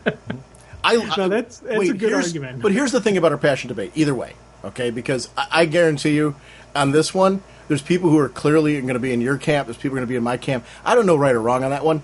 We're both passionate about this because we're loving this character right now. Yes. And that's something when you sit there and you're ready to start battling over a character, that's a sign of great writing right now. Because we've had eras on this show where you and I have wanted to have debates about pretty much so every character that we talk about in DC. And those debates come from passion for the story, which that's where we're both equal ground on this right now. I think we're both super passionate about Superman right now and what's going on. I guarantee you there's probably differences on what we're passionate about, how we're feeling about it, what we're liking, where we want this to go. But we're invested in the story equally because it's really... people that are critical of this going on right now with Superman, I'm like, what book are you reading? This is like every book that has Superman in the title. I'm going Batman, Superman. I'm going Superman, Wonder Woman. All the Superman books, action, Superman. I just want more Superman. I can't get enough of seeing Superman. I can't wait to see this Superman on Justice League. Where's that going to go? Yeah, you think about just because this sequence, and when we have that, and after the battle, he has that really cool battle with the shadow creatures and that lieutenant who was actually a shadow creature and everything going on. When Clark goes back to his house and it's been vandalized, and it's got the go home alien and the lead up, because that was the lead up to where Clark has that really cool motivational speech, and one of the things that kind of struck me and I thought was a really cool moment was how they didn't have the inner dialogue. Throughout this whole sequencing, you didn't have the dialogue. They let the artwork tell the story. And you see just kind of Clark a little hunched over. You see Olsen a little bit, oh man, And when they have his first initial addressing, they have that 2-page spread where everybody is sitting there staring at him. And he has that line, "You're all Supermen now." It's these were just some powerful moments, and I think that's for me has been what we're getting from this alienation story are these powerful moments where we're not getting a super-powered Superman, but he's still delivering a powerful message. He still is that great motivator. He still is that inspiration on who people want to be, and I think that for me has been the crux behind my real deep enjoyment of this Superman story. It's the story of a depowered Superman who is still Superman. You know what I love about him? His apartment's trashed. His parents are dead. And I lost a couple years ago my mom. My dad's going through a cancer battle right now. So, when you start going through things like that, and every one of our listeners probably connect with this at some level, depending on what your situation is with family. But there's certain things where you're like, I can't get a new one of these, something more current, this picture. This picture is a memory that, I've got to, because his parents died a long time ago for him. So to be able to have that now and then find a way to go, you know what? Okay, if I put this picture together, I get that feeling from this picture again. His parents are inspirational to him, and I love, because we don't have them for him to be talking to like we've had in the previous continuity, I really like that we get to see these quiet moments where you see him there. He could be wallowing in self-pity right now. I'm guilty of this. We all go there when, like, you know, something horrible happens to us. But this is the great thing about this comic is I'm going to think twice next time. You know what I mean? When I go to that, because I'm like, this story impacted me. Seeing this guy with all this devastation. And I think that's when comics are at their best. There's a message in them that, like, makes you better and helps you strive to do things better. And I do, very subtly, when I read comics that are like this, I know it impacts me, you know, and makes me want to be more positive, makes me want to, you know, think of others when I do certain things. And I'm not Superman. I don't get that kind of rally. But, man, we got a comic book where Superman's saying, you're all Superman and stuff like that. I want to be one of them. All right, man. That's fun. I mean, this is part of being drawn into, in that moment, the escapist fiction. You know, and really feeling this is something in those moments that are happening. The artwork in this book is stunning. I really love Action Comics artwork right now. That sequence, I made a background right now on my computer. That sequence of You're All Superman Now, where they're sitting there just looking at him, just because I think it's a beautiful piece. It's not an action piece. We don't see a lot of violence going on there or anything like that, but the dynamic of all of these people with their kids and, you know, in various different backgrounds and walks of life and religions and everything, all gathering around to listen to Superman speak, I was jealous. I wanted to be there. I like that kind of stuff. I mean, that is a gorgeous piece of artwork. Kudos to the team for putting that in there and choosing to take that moment to do that. Because sometimes a quiet moment in a comic is just as powerful as your violent splash page. Yeah, and with that photograph of his parents, I love how the Vandals had come in and slashed up his face. Because there's the young boy Clark between his parents, and, you know, the people who broke into his apartment, you know, smashed the picture. But not only just smashed the picture, you can see multiple strikes at where his face is to really mess it up. But his parents were left undone, so he does that folding. So it's just his mom and Pa Ken standing next to each other, folds over where the mutilated part of the picture was. Again, these were stuff that you're like, man, that's kind of a cool thing that you can keep that up. And again, you can stay positive throughout this. It's, you know, I've said multiple times that I would love to have his powers, but I wouldn't want to have the powers and the responsibility that he has. You know, and again, here we're seeing why he should be trusted. Oh, yeah. And to me, I think what's making this such an interesting story is this is a Superman that really has to fight to keep his values. Because there's a lot working against him that you would justify going, I get it. He finally cracked. Yeah. You know, and I mean, there's something to that in a storyline where you're like, wait, you know, I kind of get the reason why this guy would crack. That's the power of this storyline, is that he doesn't. Or when he does, it's really to defend somebody else. Like when he did at the end of last issue, and then we got the reveal that, you know, one of the guys attacking him is in fact an alien. I mean, yeah. You know, well, why is that okay? I mean, it's crazy kind of stuff that's going on, that they're persecuting him, but this guy's getting a pass. Because you had the police officers later going, but he's one of us, and he's always been there. And to even have that debate going, why isn't Superman getting a pass? And here's another interest. After he punches the alien and you see he's a shadow monster and all that stuff, I love the fact that the cop's like, hey, he's not human. How'd you know, Superman? And right in that moment, he admits, I didn't. I got lucky. You know, and I thought that was, again, another cool telling moment, because if it had been me, you know, I can't say I would have been completely honest. I would have thrown out that, well, I am Superman kind of line and just let it go at I just got lucky. But Superman's honest at all times. It's that true honesty that he's never going to lie to you. And that's something right there in that point in time when he just admitted to Jorgensen that he punched a human with his not full strength, but above average strength, that he has going on. And he admitted that, hey, I got lucky here. But if this guy had been an actual real human, he would have shattered his head. He would have killed the guy. But he got lucky. And I think that was a telling Superman moment, that he would admit that this was just luck for him. Petrozelli. Now City Hall's trying to turn Petrozelli into one of those creatures, right? Oh yeah. I like the fact that she was, anti-Clark. She was one of those cops who's like, hey, this guy's one of us. I did this and that. Even though we know the guy's a shadow monster. She's still defending the guy, and they're going to convert her, and she's like, hey! And you get the great scene where the door closes, you just see multiple gunshots, she's running, monsters! And she's still just shooting over the shoulder. It really cracked me up for those moments of, hey, you thought he was a good cop, well, guess what? Don't worry, Petrozelli, we're all in this together. I just love that visual. It's another great visual in this particular issue is to see that, and I'm really into the look of Superman right now because it's so story driven. I'm talking about the character itself. Like, I like the t-shirt and jeans. I like the reason why. Yeah. Because of the fact that he's been rejected by the Fortress, and it all makes sense. And there's a storytelling reason behind all of this. It's so engaging right now to read Action Comics. Did you read Superman 43? Oh yeah. Can we talk about that one a little bit? Oh, sure. Because we finally, in that issue, we finally find out, like, how the reveal happened. Yes. And do you want to do the creative team on that one? Yeah. Our next discussion's on Superman number 43. The writer is Gene Luen Yang, with John Romita Jr. on pencils, Klaus Janson and Scott Hanna on inks, Dean White, Leonardo Olea, and Blonde on colorists, with Rob Lay letterer, Romita Jr., Jansen, and White on the cover, with Diaz Taylor as the Bombshell variant cover.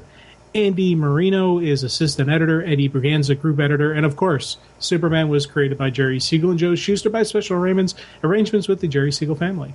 I think it's Des Taylor on the variant. Des? The reason why I'm saying it, because I'm looking at it right now, and oh man, do I love that Supergirl War Bonds one. Yeah, this was a really cool, Bombshell variant, and in Action Comics, it was a neat one because it was an oldie times Superman with the curly mustache, yes. Being carried by Power Girl. So it was a neat combination of that one. But again, this was probably one of my top favorite ones, just because you have that cool Supergirl, support Supergirl, buy war bonds, and it goes back to the Buy War Bonds Act, just that the movement that was going on with, back in the war and all that, and I don't know, it looked kind of cool. I know they announced that Romita Jr. soon is going to a new project at DC. I don't know what the project is, but I'm going to be sad to see him go off of this book because I really love the visual storytelling going on right now in Superman. This is part 3 of the story where we're finding out how was he revealed. And I was glad. I've been very down on Lois Lane for the reveal. This storyline came out in a way where I'm like, oh, I kind of get it. And I don't know that I think she's right, but I also don't know that I think she's wrong. And it was a very clever way to tie up this storyline because basically, she sees that Superman's being used and controlled. And the only way to handle this, because Superman's basically doing and I know I'm jumping around and we'll go back to some of the mechanics of how it got to this, but Superman's basically doing his little power push, using that explosion of power that he does. That is going to feed the ambitions of who's blackmailing him. Yeah, it's going to feed Hoarder. Yeah, Hoarder. So what ends up happening is Lois is realizing, Superman, listen, it's already out there. I put it out there. The control's out of Hoarder's hands now. She doesn't understand the implications of what she's done, but in some ways she does. She understands the one piece of it for Superman that's huge. I don't know. It's funny. I don't know now that I feel I'm debating with myself. Was she right? Was she wrong? I like that ending far better than any other option they could have taken because the debate's very powerful. I see myself justifying Superman's side of it where she's wrong, here's why, but then I'm like, but there's this other piece to the puzzle here, and with Hoarder, I kind of get it. So I don't know how I feel on this one, and I really like that the story's this clever. Yeah, no, this was a tough one, and this was something I kind of was thinking it could be, with her, revealing it to save him type of story. But, actually when it played out and when you actually see it, it was a really cool, powerful moment because you have this moment with them that quiet kind of tender moment where she's like, hey, I'm going to keep your secret. I'm not going to tell the world, at the beginning of the issue. Then at the end, when she does have to do the reveal, you're like, oh, because and to be honest, it's one of the only ways to really deal with a blackmailer is you take the power from them. Think back to when David Letterman was getting blackmailed because he had an extramarital affair going on, and someone knew about it, and they were blackmailing, and Letterman went to the cops, and the guy got arrested, and that guy's in prison right now because of, blackmailing is illegal. But to do that, Letterman had to, be upfront and honest with everybody, and he threw it out there that it could have hurt him. Obviously it didn't, but it could have, been a negative, ramifications on him, his family, everything that could have gone wrong. So on one hand, that's the way you deal with blackmailers. You got to just throw it out there, and you got to just own up to it and fess up to it and move forward. But with the Superman thing, there's a level beyond just a simple, blackmail. There's a level of complexities that is Superman, and we see it being told throughout this alienation story with what happens to everybody who ever knows him. What happens to the Kent farm, where the government goes in and digs up the farm when they go through Smallville, and they're picking people out of Smallville. They're picking people from his personal life, from the planet. They're doing all types of stuff. What happens to his Superman neighborhood by the shadow people who are infiltrating Metropolis? What's going? All these different levels of the storm that is hitting Clark Kent, and is hitting because the truth is out there. It's a really cool layout, but it's if I was in her circumstances, would I have done the same thing? And I don't know. And it's you go back and forth where I'll sit there and think, yes, I would have, because she did the right thing. But I'm like, then on the other hand, I'm like, you always got to trust Superman to know what to do. And if he wants you to keep the secret, you keep the secret. But sometimes, you got to help your friends, and you got to go against them. And it's that great emotional toil that I'm still trying to grasp my hands on and just understand what and why and what would I have done at that time. One of my favorite dialogue pages, and it really builds for me a sense of who Lois Lane is that's true to my understanding of her and what I love about the character. These are questions the public needs answered, don't you think? Questions I need answered. Lois! But then, back in Hoarder's data center, I saw this video of you. Cape you, not glasses you. This was from a few years ago. You still wearing that goofy bright blue t-shirt. They had you strapped to an electric chair. I remember. I knew about that incident already. I knew what Lex and my father did to you. They knocked you out with a high-speed train, then took you to an Army research facility. They had questions too, so they brutalized you to try and get answers. I knew all about that, but to actually see it, and she's got the tears in her eyes. This was built to this gradually. I haven't been able to get that image of you in the chair out of my mind. I'm not like them, Clark. I'm not willing to brutalize you for answers, not even in print. Again, great lettering on this part. And then, on the next page, just that one line, I decided to keep your secret. And, she's wiping off her eyes. There's that hand moment where Clark goes over and puts his hand on hers. There is the softening of Clark's face. Thank you. I can't tell you how much that means to me. I love the artwork in this. I love the dialogue in this. It blends so well together to tell a deep-rooted emotional story. I feel like this is a full-motion conversation where I'm seeing the characters shift in tone and posture and the way they're carrying themselves and in the dialogue, and there's a dynamic acting going on screen with this. This is unfolding in a way that it's flat and static, but feels very motion and emotion filled. And I really love that part of this particular set of pages. Well, and then going right after that, where they have that moment between them, where they get that, you think something's going to happen, and they're both like, hey, and Clark's like, I'm with someone. It's like, hey, relax, I'm with someone too. But being friends, that's something too, right? And you get that moment between the two of them. And once again, I'm loving the Superman-Wonder Woman relationship. I don't want it to end, but the Lois and Clark relationship is always that thing that you always just go, yay! And you see this moment right here with them, and they're laying a foundation for somewhere down the line, these two could be dating, these two could be married. They're right here laying this foundation of friendship. And to see that get shattered at the end of this issue, to see what we've seen in the previous issues about just how much it's been destroyed, really just adds to just the tugging of the heartstrings, especially at the ending there, where you see just like the pain that these moments caused Clark. And I was like, oh my God. And they had this wonderful, tender moment where something maybe could happen, and now it's gone. You're like, oh. I'm not one to do comic pitches, right? Because it's not my talent or anything like that. But I was inspired. In recently, Harley Quinn and Power Girl had that crossover that occurs between panels in a Harley Quinn issue. That mini-series that's going on with Harley Quinn and Power Girl was coming from that, right? Well, I have a suggestion for one, okay? It's Hoarder versus the Tidy Bowl Man.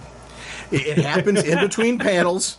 It's when Jimmy's face is, right over the toilet, and you see that gurgling over there. Yeah. I want to know what's happening in there in that moment. I think we can get a 4-issue series out of it, because it's probably an epic battle between the two of them. Clearly we know who won. But to me, it's not so much knowing the outcome as the path to the victory that I want to see. What happened between Hoarder and the Tidy Bowl Man? Is the Tidy Bowl Man okay? Can we see round 2 at some point in time? I don't know. This could be a series of miniseries that comes out of this whole thing. I know it involves DC licensing the Tidy Bowl Man, but I think it's worth it, because I think it's a home run. It definitely will be worth it. And it's funny because that sequencing, when we first get the little android dropping out of it, again, I was wondering, did Blue actually see that guy come out? And it's, again, the question is, Blue good or bad?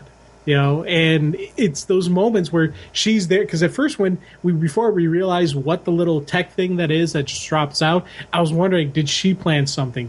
What happened here? And it was a really cool, it was a really neat sequencing that, again, it shows just how tough Hoarder is, that he isn't going to die so easily. Well, where did he get the coffee from? That was when they were in Hoarder's camp, and Jimmy was flying by, hey, can I get a latte? Yeah, that's awesome. This place is great. And he's sipping the latte. That was, and again, it was a really cool, that was a throwaway panel like 2 issues ago or 1 issue ago. It was last issue. There's a throwaway panel that comes back to say, no, it's not. And even, I like how Hoarder says, Olsen really should watch who he gets free lattes from. And I'm like, and again, it was something that when that panel happened, I didn't think anything of it, because it kind of fit, Jimmy Olsen kind of being fun and, hey, let me have a latte here. It kind of fit. Everything seemed to have the nice groove with it, but turns out there was more to the story than that. I was like, that's awesome. The Superman-Lois team-up, the whole thing was just absolutely fantastic, because it shows her strength as a character. She brings a lot to the table. And I do hope somewhere down the road these two wind up together. Yet I'm so torn, because I'm loving what they're doing with Superman and Wonder Woman. But it is proof that you can tell amazing stories with Superman and Lois. And I don't think marriage withstanding, them as a married couple going through this would have been fantastic. I think there's opportunities there. I don't think marriage is limiting in comics. I think you have to limit who, so you don't have everybody married, because that becomes a lot less reality. But it does offer the opportunity to have turmoil in the marriage, and those are real things. And I don't think that's inaccessible. People have relationships, and relationships go through ups and downs. And sometimes marriages even lead to divorce, which would be something in this world that would be very topical. How they deal with that kind of things. I don't know. I would love to see that kind of stuff happen as a part of the progression. Doesn't have to be quick, but seeing these two together made me long for that. I'm glad that we're going to get a Lois and Clark book, a Superman and Lois Lane book, coming with the married Superman and Lois Lane and their kid from the previous continuity, because I want to see those stories. Yeah, and seeing them, whenever they do Lois Lane right, you understand why he is with her. You understand why, they're a couple. Because, yes, she is just normal human, but there is that level of coolness to her. There is that level of, you understand why someone would be, why Superman would be attracted to her. And it's, just more about, it's about who she is and what she stands for, and just, that strength of character she has. And it was, again, these were just some really cool moments, because you see them feeding off of Superman.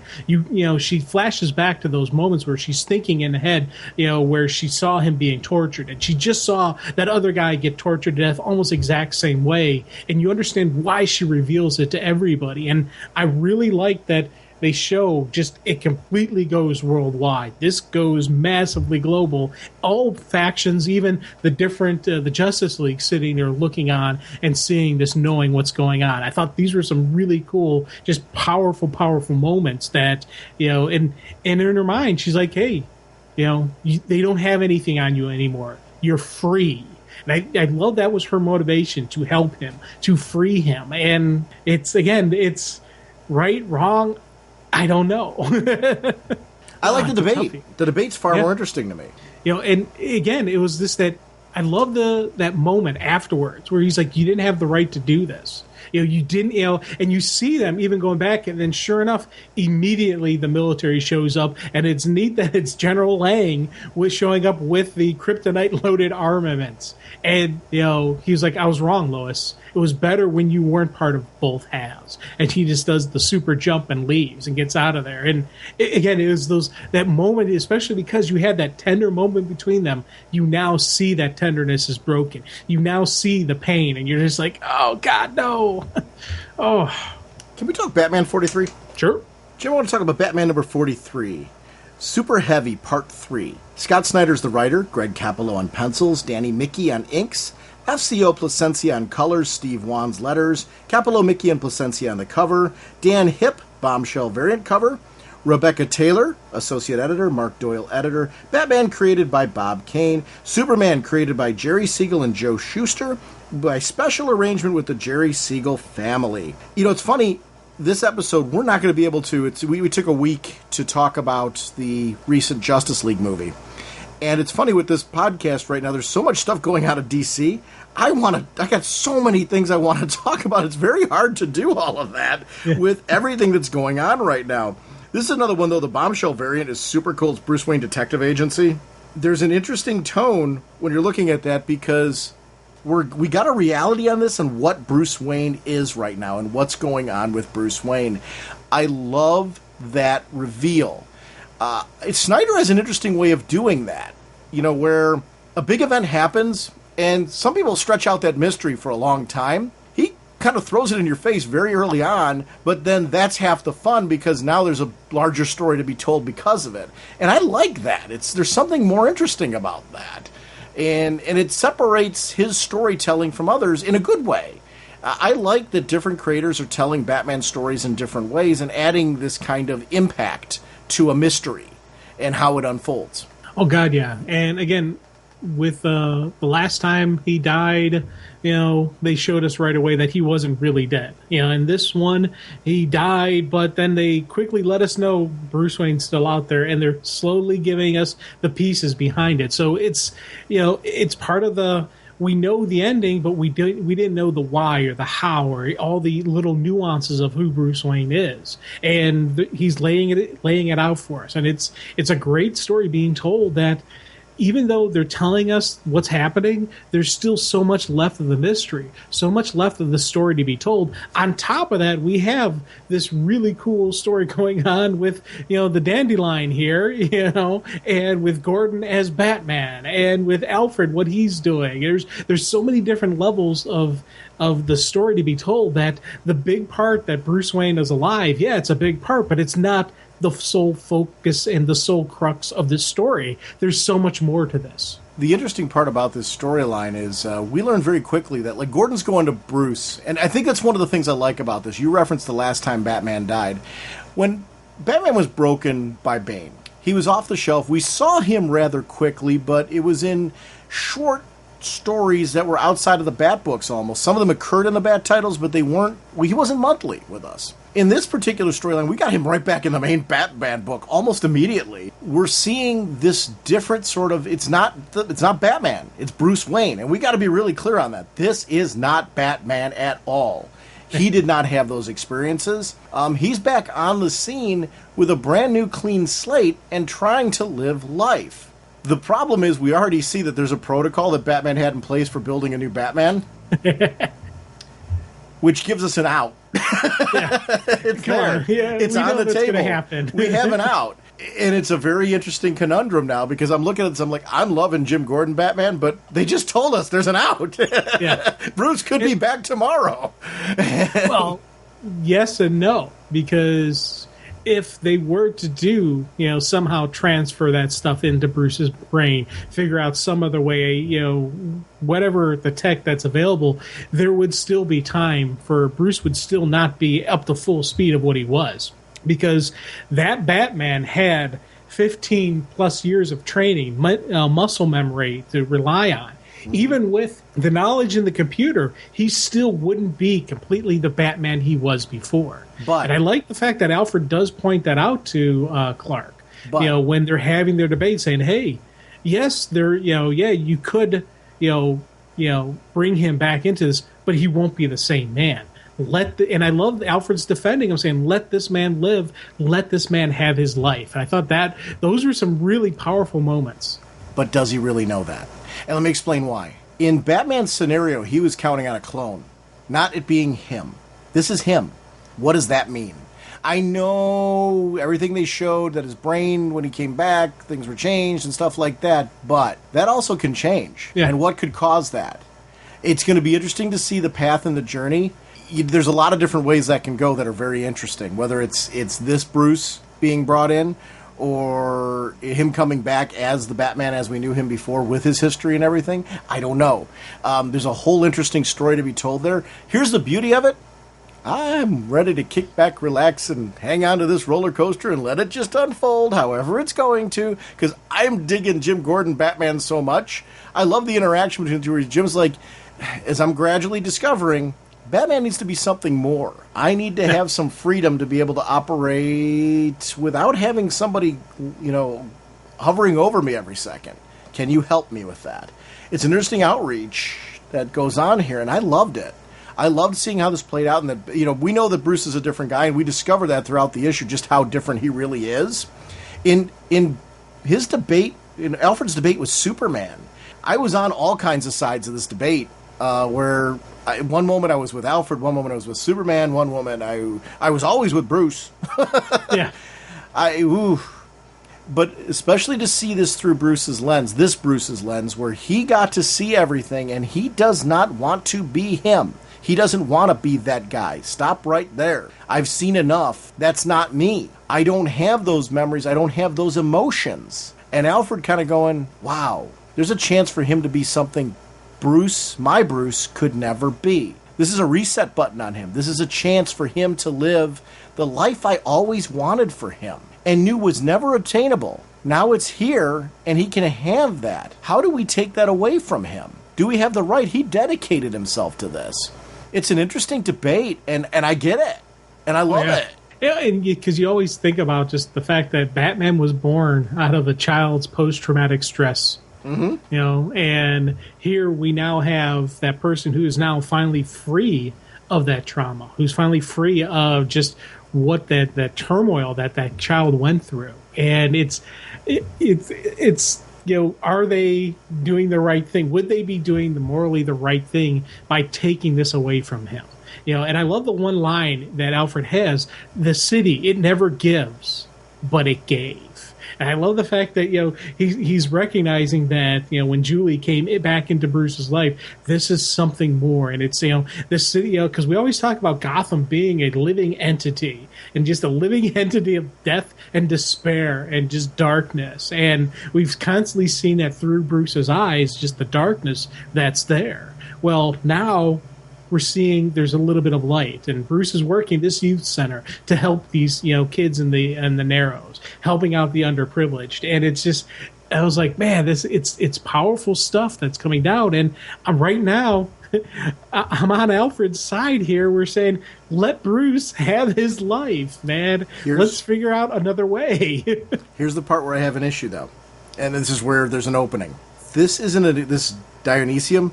It's not an exact science. This stuff seeped into his brain and healed it. Do we know that process is done? True. We don't know that yet.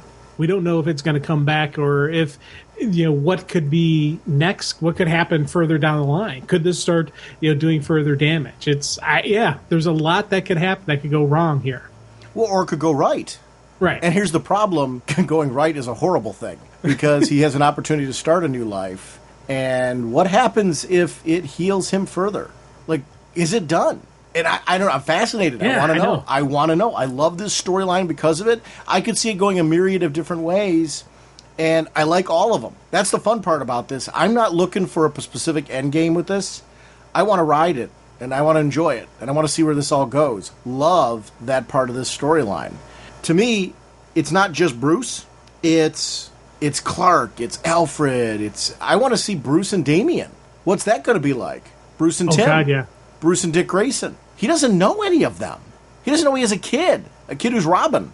What does that mean? Yeah, he's got no memory of Damian. And Damian right now in his storyline is out on repenting for his year of blood, so he's not around, and I'm assuming Damian knows that Bruce is back.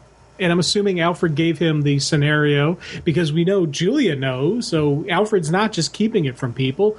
Alfred doesn't know that Grayson's alive, so he wouldn't know to reach out to him. But, Tim and Damian, I'm assuming he let them know, and told them what's going on, and they're allowing this to happen, or they're dealing with other stuff. I don't know. I want to see Damian and Bruce Wayne. I want to see that reaction. I want to see that interaction because that will really be something amazing because you have Damian who is Damian, and you got this, hugs and kisses Bruce Wayne, and how will they deal with each other? How will Damian react to a father that's not Batman? Mr. Bloom and Mr. Bloom's gang, I thought was so awesome. And seeing Batman, our Jim Gordon Batman, I love his Batarang gun. Yeah. And the fact that he goes in and I like that he can go from being robotic Batman to beat cop on the fly. Yeah. That it's such a fun, fascinating part of this, and the fact that he's trained himself to be this guy. But it isn't just the current training. Jim's got that history of being that guy, and he's had to revitalize himself and refocus himself to a brand new mission. But this is not something that was done overnight, and it doesn't discount his years of experience, which that part I really love. The scene that's cracking me up with this, and I'm agreeing with you about just the coolness of Gordon. Mm-hmm. I love the fact that he's sitting there, he pulls out a smoke as he's working on the computer. That's a Jim Gordon thing, absolutely. Yeah, that's a true Jim Gordon thing. But then again, you go from that moment where the bad guys got him outgunned and all that stuff, and he pulls out that Batarang gun, and he doesn't have the technical throwing ability that Batman had. This is what he's got. This is his strength. This is where he's going with it. Again, it's personalizing Batman slowly towards Jim Gordon. Eventually, we're going to see a much fuller Bat utility belt. We're going to see some changes to the Gordon costume. Maybe we're going to see his internal costume have some armor, some arming, some armor on it, to protect him from some stuff. I love seeing this again. The improvised adapt to overcome Gordon. When he gets put into that death trap, Julia's coming in to rescue him, and she's taken out. I love him with Julia being his Alfred. Yeah. I'm glad to see that Penny, too, continued on in a unique way in this book, because I really loved her, and I think the distinction of her in this role gives Alfred a very unique role in what he's doing. I like the separation between the two. She's become a very valid fixture in the Batman universe, and I'm really loving her. I like the fact that weeds aren't taken out so easily. Yeah, absolutely. Throughout this sequence, I saw this coming. Just again, exactly how it played out with him and Penguin, where he's like, "No, I'm not going to give you to." And his standoffish to the Penguin, and of course, what's Penguin's response is Goon comes up, bam, bullet to the head. But the fact that weeds aren't so easily killed, they always come back stronger, and I love just seeing these sequences again. His guys get cut through, even Penguin gets impaled, and Penguin's going to live, but still, it was a cool moment. Oh, it was a fantastic moment because of the danger of the whole thing, and that's what I love the sense of danger. And also, if you look at the last page where we're seeing Mr. Bloom, he hasn't healed that bullet wound. he still has the bullet hole in the front, and you can see the exit wound out the back. They did some great coloring where you're still seeing the exit wound. So this creature that Mr. Bloom is still is the same creature that had a bullet go through his brain. So maybe that's not where the brain is. Maybe whatever he is, it's a Wolverine level healing or who knows what not behind this creature. But I love the fact that he still has the entry and exit bullet wounds. He still, was shot in the head. He's just, not dead yet. Can we talk Secret Six number 5? I'll always talk Secret Six. Next discussion is Secret Six number 5. The writer is Gail Simone, with Dale Eaglesham and Tom Derenick on the art, with Jason Wright colors, Travis Lanham letterer, Inglehart and Inglesham and Wright on cover, with the bombshell variant cover by Emanuela Lupacchino with Tomei Morey. The assistant editor is David Pena, and group editor is Jim Chadwick. Red hot wieners for everybody. What a great issue this one was. I love the cover right away with the craziness that is Black Alice. But this issue, again, this has been a great month of reveals. Finding out what's really going on with basically Elongated Man, or yes, the path that it would have been Elongated Man previously. I was glad to see this story play out this way. Again, this is a great example of a creator taking some time to let the story ferment. Let us ease into it. Give us little clues along the way, Susan, and the Riddler, and everything that's going on there in this twisted little world. What she did in this one is she took the Elongated Man story and modernized and brought it into today. Brought Ralph and Sue back into the whole world. But in the same time, she has built off of the menacing nature of Riddler since the New 52 is launched with Zero Year. I think that story really showed us just how twisted the Riddler can be. It also matches the twisted nature of Riddler in Gotham, which I love the fact that the comics are reflecting what's going on TV, not beholden, but reflecting, because he's a twisted little bug. and I'm really loving how this storyline's playing out. The Secret Six, 5 issues in, I am captivated by this book. I dive to this book. This is my favorite book. Oh, God, yeah, big time. And there's just so many, just the moments of, you got a cool story going on, but you got those funny moments. Then it's always the strength of, of Gail's writing in that you have these fun moments, you have these funny moments, but it never takes away from the drama. It never takes away from the action. You've got, Strix holding, the gnome. She's drawn to the gnome. You've got them hanging out, eating their wieners and the Red Hots and the burgers, and just kind of their weird, quirky little family. But just, there's just so many different little, you got, the Scarface, the mannequin going attacking the hot dogs. Hey, you got any pine tar wax? It just little bits and funnies, but never taking away from the oh my god moments. I love that I thought the cat was dead on the bench, but the cat was actually just sleeping, and later on you find that out the hard way during the battle. I love little art details like that. That's something that's really important to me. Little art details. One panel, you see Strix coming down from the tree. She's holding the gnome. Next scene, you see the gnome by itself, and then you see her hanging on the back of of Ralph, trying to stop him. It's again little one page, and the others are just letting them handle the duking out as they're eating. Saying, hey, it's this is their story. Let them handle it. And even Black Alice, trying to end it, pulls in Hawk's powers again. There was just some really cool stuff coming through here. I love Big Shot and Catman's moments in the beginning where, Catman's kind of like, hey, dude, you did us a solid. You really did, and I want to sit down with you for a moment and just say thank you for that, which it isn't a very Catman-like thing, but this is a sign, this team's becoming more of a family and all that kind of thing. You took us in, and really appreciate it, and we have those moments until... imagine that, a guy like Catman, who probably has a hard time, we know has a hard time trusting because of everything he's been through, he buys the whole duty thing. He gets it, and he's laughing, and, he's kind of like, okay, I'm starting to respect this guy. But then goes into the room, sees the picture of Susan, and the pieces to the puzzle start to come together, and he realizes he's been duped. Yeah.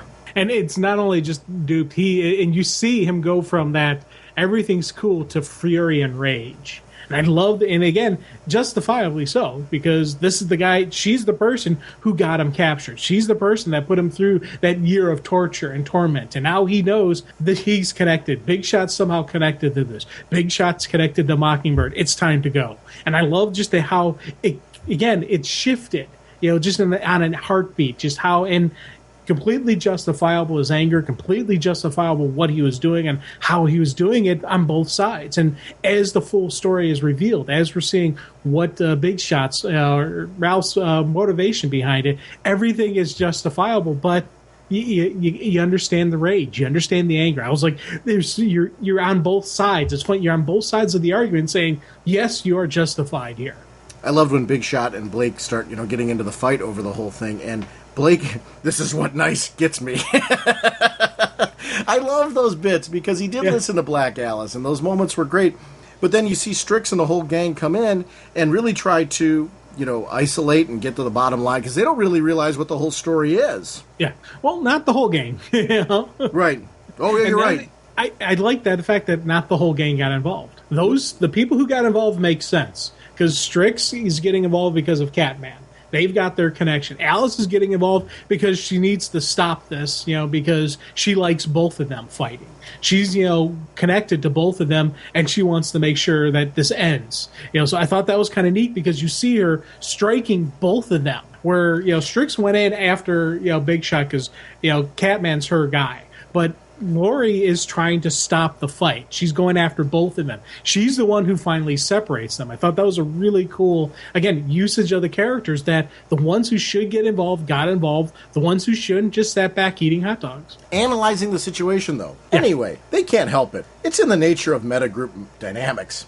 Every one of them is a constantly loaded gun, and they are told that they are never allowed to shoot, except at the enemy. Never allowed to show that which makes you exceptional, like a ballerina in a country where dance is outlawed. Sooner or later, the enemy is simply not in close enough proximity. This twisted ventriloquist at times sounds so doggone intelligent. I love that part. I love crazy and smart. We won't tell Mariah you just said that, by the way. That I love crazy and smart? Right. Why? Why is that? Well, you think my wife resembles that remark? What does that say about your wife? Yeah, I didn't say that I love only crazy and smart. I didn't say that my wife is crazy and smart. I meant I loved it in characters. Oh, okay. Yeah. Yeah. I said I love Deadshot, too. I'm not married to him. Yes, I have very diverse tastes. It's okay. Riddler's gang and the fact that Scandal, and we get to see Scandal and the whole gang from the previous Secret Six, that I really love seeing them back again. But your implication before about multiple wives is playing out here, and I'm glad that that's a thing. I'm glad to see that the fact that wait, both girls are still here and we haven't thrown them off to the side. I love Scandal's outfit, by the way. I love that it is a new 52 version of, but Jeanette needs to look like Jeanette. Yeah. Well, they've done a little modification to Jeanette, but she still is enough of what is the original design for her, that it because it's that same classic type of Victorian era type of dress and garb and all that, so it does fit her. But I agree completely with you on the changes to Scandal. This looks awesome. Yeah, I want to see how this all plays out. Oof. It goes back to our debate last time with the last issue that we talked about of this.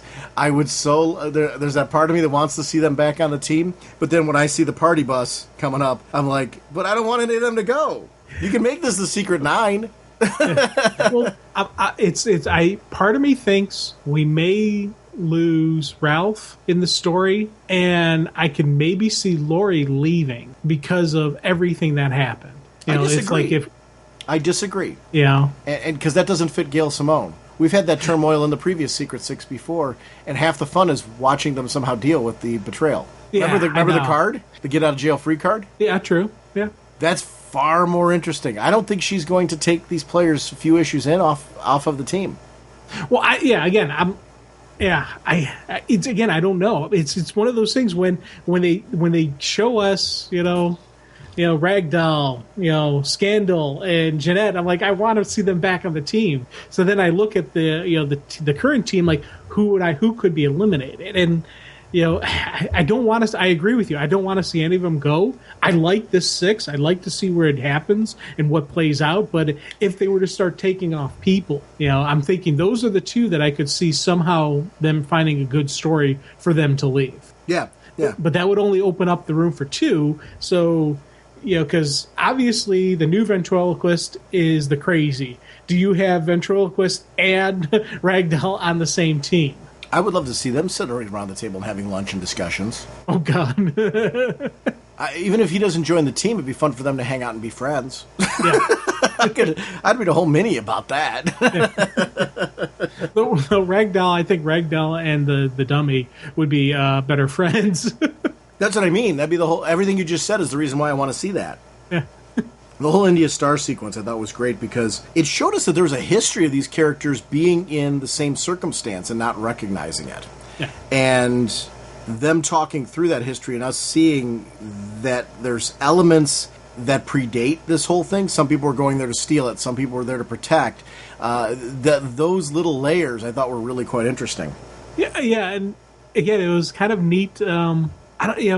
Just laying this groundwork, how everything played out. When even though we knew, Riddler was, Mockingbird going into this, there's still stories to be told.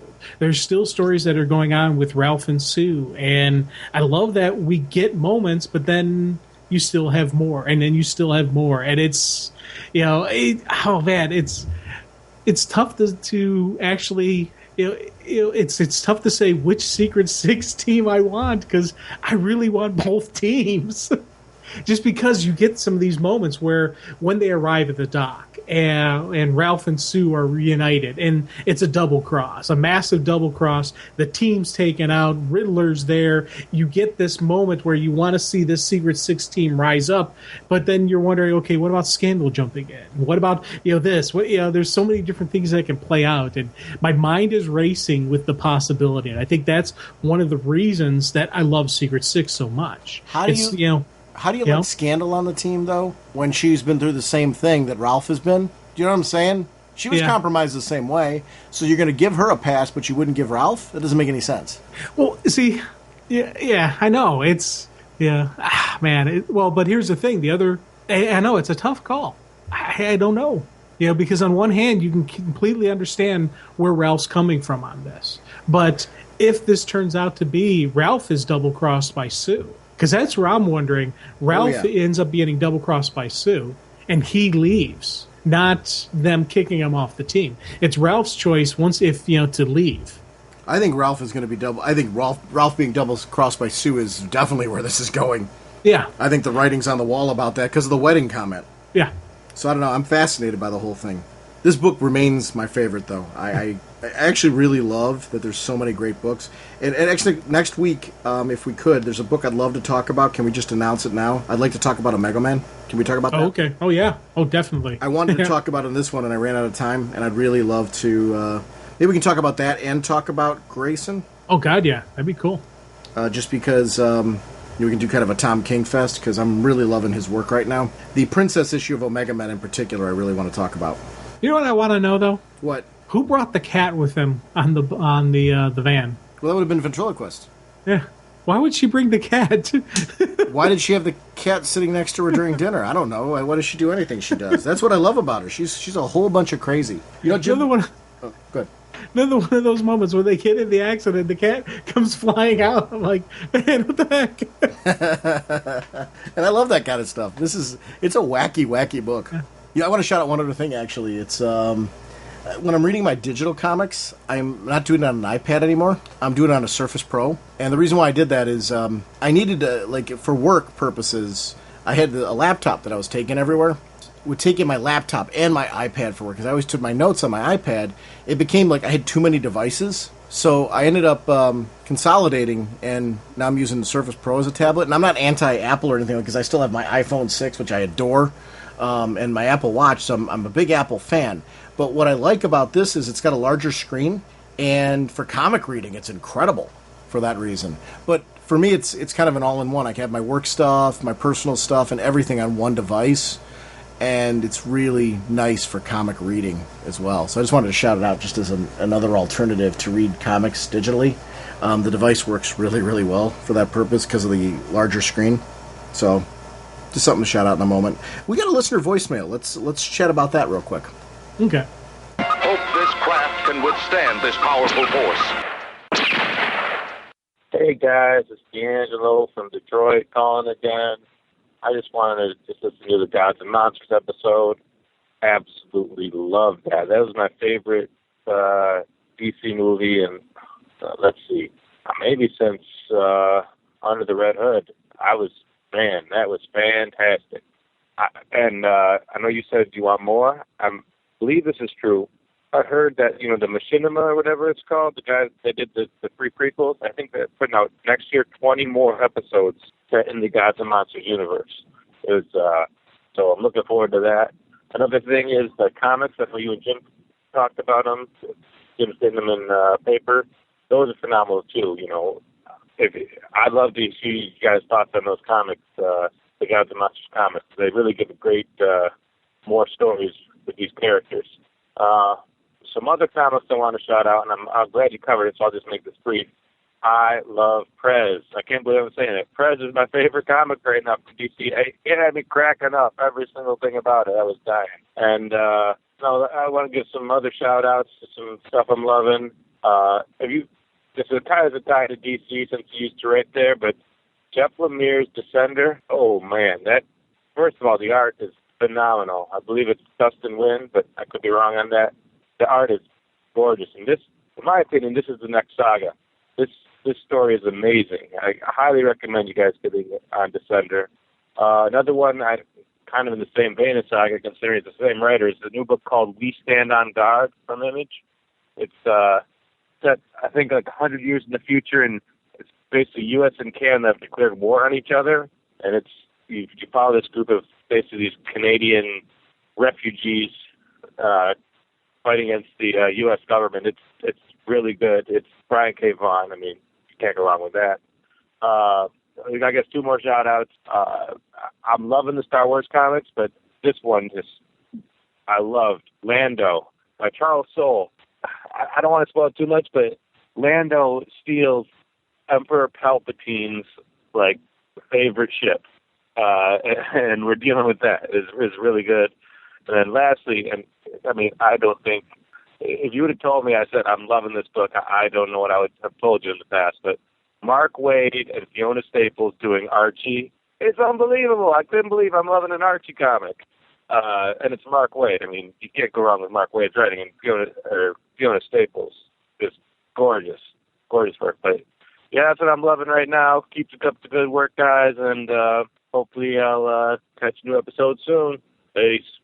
And for our listeners out there, feel free to do that anytime. I actually love that, you shout out some DC stuff, but then also shout out other things that he's reading. I consider I'm a huge comic fan. The only one that I'm not reading that he just talked about that I'm actually going to jump on because I love Brian K. Vaughan, I'm not reading We Stand on Guard. I haven't had a chance to yet. That's one I want to read, so I'm into that. I am reading Archie, and echo his comments completely. Archie's super cool with Mark Waid. I'm like, oh my gosh, I never saw that coming. I'm incredibly into Archie. Now, the shocking part about that is I've not read a ton of Archie. What I read of Archie was from flea markets when I was a kid. Very broken runs. I never disliked it. I enjoyed what I read, but I don't think I ever read enough to really get into it. I started reading some of the stuff with the Death of Archie that they were doing, and then they did an Archie Predator crossover recently that I really quite enjoyed. And the Mark Waid Archie thing, I'm like, oh my gosh, where have you been all my life? I'm into it. So they're producing some interesting stuff right now. Descender, he mentioned, as Jeff Lemire, and this was back when Jeff Lemire was writing Vertigo material. Very quickly, he became one of those writers, I kept shouting out to you, you've got to start reading Jeff Lemire. And then he started branching into DC and did that wonderful Animal Man run. Jeff Lemire is one of those writers that very quickly has become a name that I follow, just because everything that he does turns to gold. I really enjoy his writing. So Descender's one of those I'm totally on board because of that. But, great shout-outs to some really cool books. And I actually love that he's using our voicemail line for that. Please feel free, anybody, to go ahead and do that. It doesn't have to just be DC stuff. Oh, and Lando's phenomenal. Well, let me throw out We Stand on Guard, because I'm reading that. And that is awesome. Cool. That is absolutely awesome. And, it's, again, as he said, it's U.S. versus Canada. And they lay out the reason why, basically U.S. is not the good guys in the story.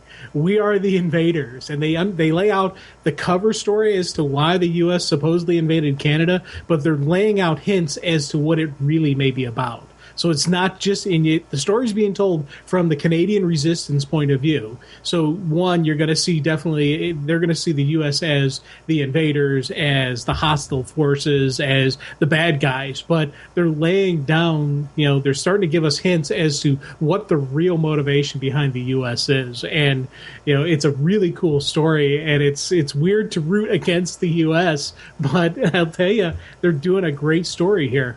Now, is this kind of like DMZ? Now, and I'm not oversimplifying by saying that.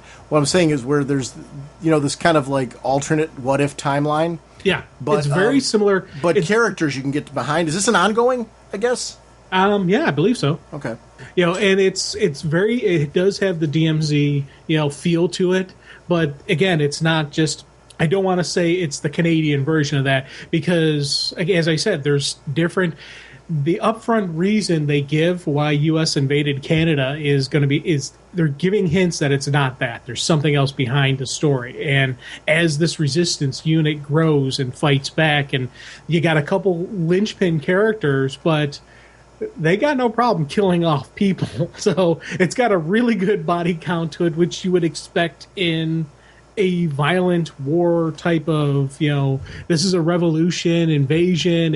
You would expect, there's going to be characters that you're thinking, oh, they should be safe. Wait, they just died. You're going to have stuff like that. Has this just started? Yeah, I believe, issue 2 is out now. Okay. I think, it's just 2 issues right now. I need to jump on that. That sounds like something highly recommended. It's a really cool story. Yeah, he mentioned Saga, too, which is another book that I'm really digging, because he mentioned that Descender would be kind of like a new Saga, and that's one for people who aren't reading Saga, you should be. There's so many great comics out there right now. It's really just, as a fan, it's a great time to be a fan, because there is such a wide variety of really cool material to be put out there. So please, anytime you want to call on the show and shout out, your reading list and what you're digging, please feel free to do that, because I think it's a great way to just get the word out and titles you're reading. And, this is a case that's going to get me reading a book that I haven't read yet that I should be, because it's Brian K. Vaughan. Why on earth wouldn't I be reading that? Yeah. Good stuff. Reaching melting point. Not sure we can make it. I want to remind everyone about our show voicemail line. It's 1-440-388-4434 or Dr. Norge on Skype. It's always in every one of our show notes, so you can find it on our website nice and easily. It's in the About Us section of the website as well. And we put it there because we love having you a part of the show. Call in about hot topics, books that you're enjoying, movies that you've seen, multimedia. There's a lot of things to discuss from DC, and we'd love to have your commentary on what you're digging right now and why. Check out our website, ragingbullets.com. It's actually, we're going to find news on what's going on with the podcast, when new episodes are being released. We do feed that right to our Twitter. So if you're a Twitter fan, that's a great way to tag on and follow along with what's going on with the show. We have a Facebook fan page, but more importantly, we have a Facebook group that is a thriving community. And I actually want to thank them again. The Bleeding Cool article actually came from our Facebook group. They posted it in the Facebook group. That alerted me that was a thing out there, and I really want to appreciate the community for the fact that there's always something new being posted there about what's going on in comics, TV, media, games, anything that you know and love about pop culture in general. It's just a lively, fun group. I'm proud that we share it with Infinite Comics, but that we have it's our banner on there, but it's the people in there that have taken it and made it something their own, so far beyond the podcast, and it really is the quality of the people that are there. I'm just glad we're associated with it on some level. So thank you to everyone who is such an active member of that, so far above and beyond anything that we could have hoped for with that group. We are on Google+. I'm on the PlayStation Network. So there's lots of different ways to reach us. However you enjoy socializing, please feel free to add us. Sponsoring this episode, once again, is DCBService.com and InStockTrades.com. Over at DCBService.com, be sure to be checking out this week for the brand new deals that are coming from DCBService.com, your pre-order source. Over at InStockTrades.com, so much stuff over there. They do their deals of the week. I mentioned that Star Wars Epics collection. We have the Wonder Woman Omnibus by George Perez. That's our top seller right now. 45% off, only $41.25. It's George Perez, Wonder Woman. Really great stuff. If you haven't been reading that, you should. They do have the latest releases, Justice League Dark Volume 6, Lost in Forever, 45% off, only $9.34. For under $10, you can start getting caught up on that book. Scalped, hardcover, Book 2, Deluxe Edition, 45% off, $16.49. That's InStockTrades.com. If it's a trade, if it's a collected edition, if it's a hardcover, whatever it is you're looking for, you can find it there. You missed something, you really got to go over there. They have all DC and Image titles. A huge 45% off is one of their deals right now, so check out InStockTrades.com. Jim, our next episode, we are going to be discussing comics. One of the things I'd really love to discuss is Omega Men, so that's going to be a for sure. But throughout the week, Jim and I are going to be looking over comics. There's so many of them that we want to discuss. Great events and happenings going on in DC Books right now. So we will see you next week. Bye! On November 13th, Sean Whalen was asked to stop constantly talking about comic books. That request came from his wife. Deep down, he knew she was right, but he also knew that someday he would find someone that would talk to him. With nowhere else to go, he appeared at the home of his childhood friend Jim Segulin. Sometime earlier, Segulin's boss had requested that he shut up about his comic books and never speak of them again. Can two grown men put out a DC Comics podcast without driving each other crazy? It's Raging Bullets, the DC Comics fan podcast.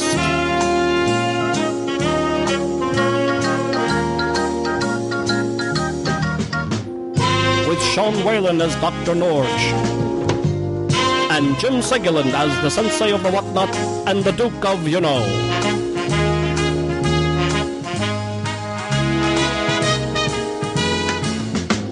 It's a spoiler podcast, so they will go in depth into the plotline, story twists, and whatnot of the comics they are reviewing. So if you haven't read the books, you may want to come back later so you may better enjoy the show.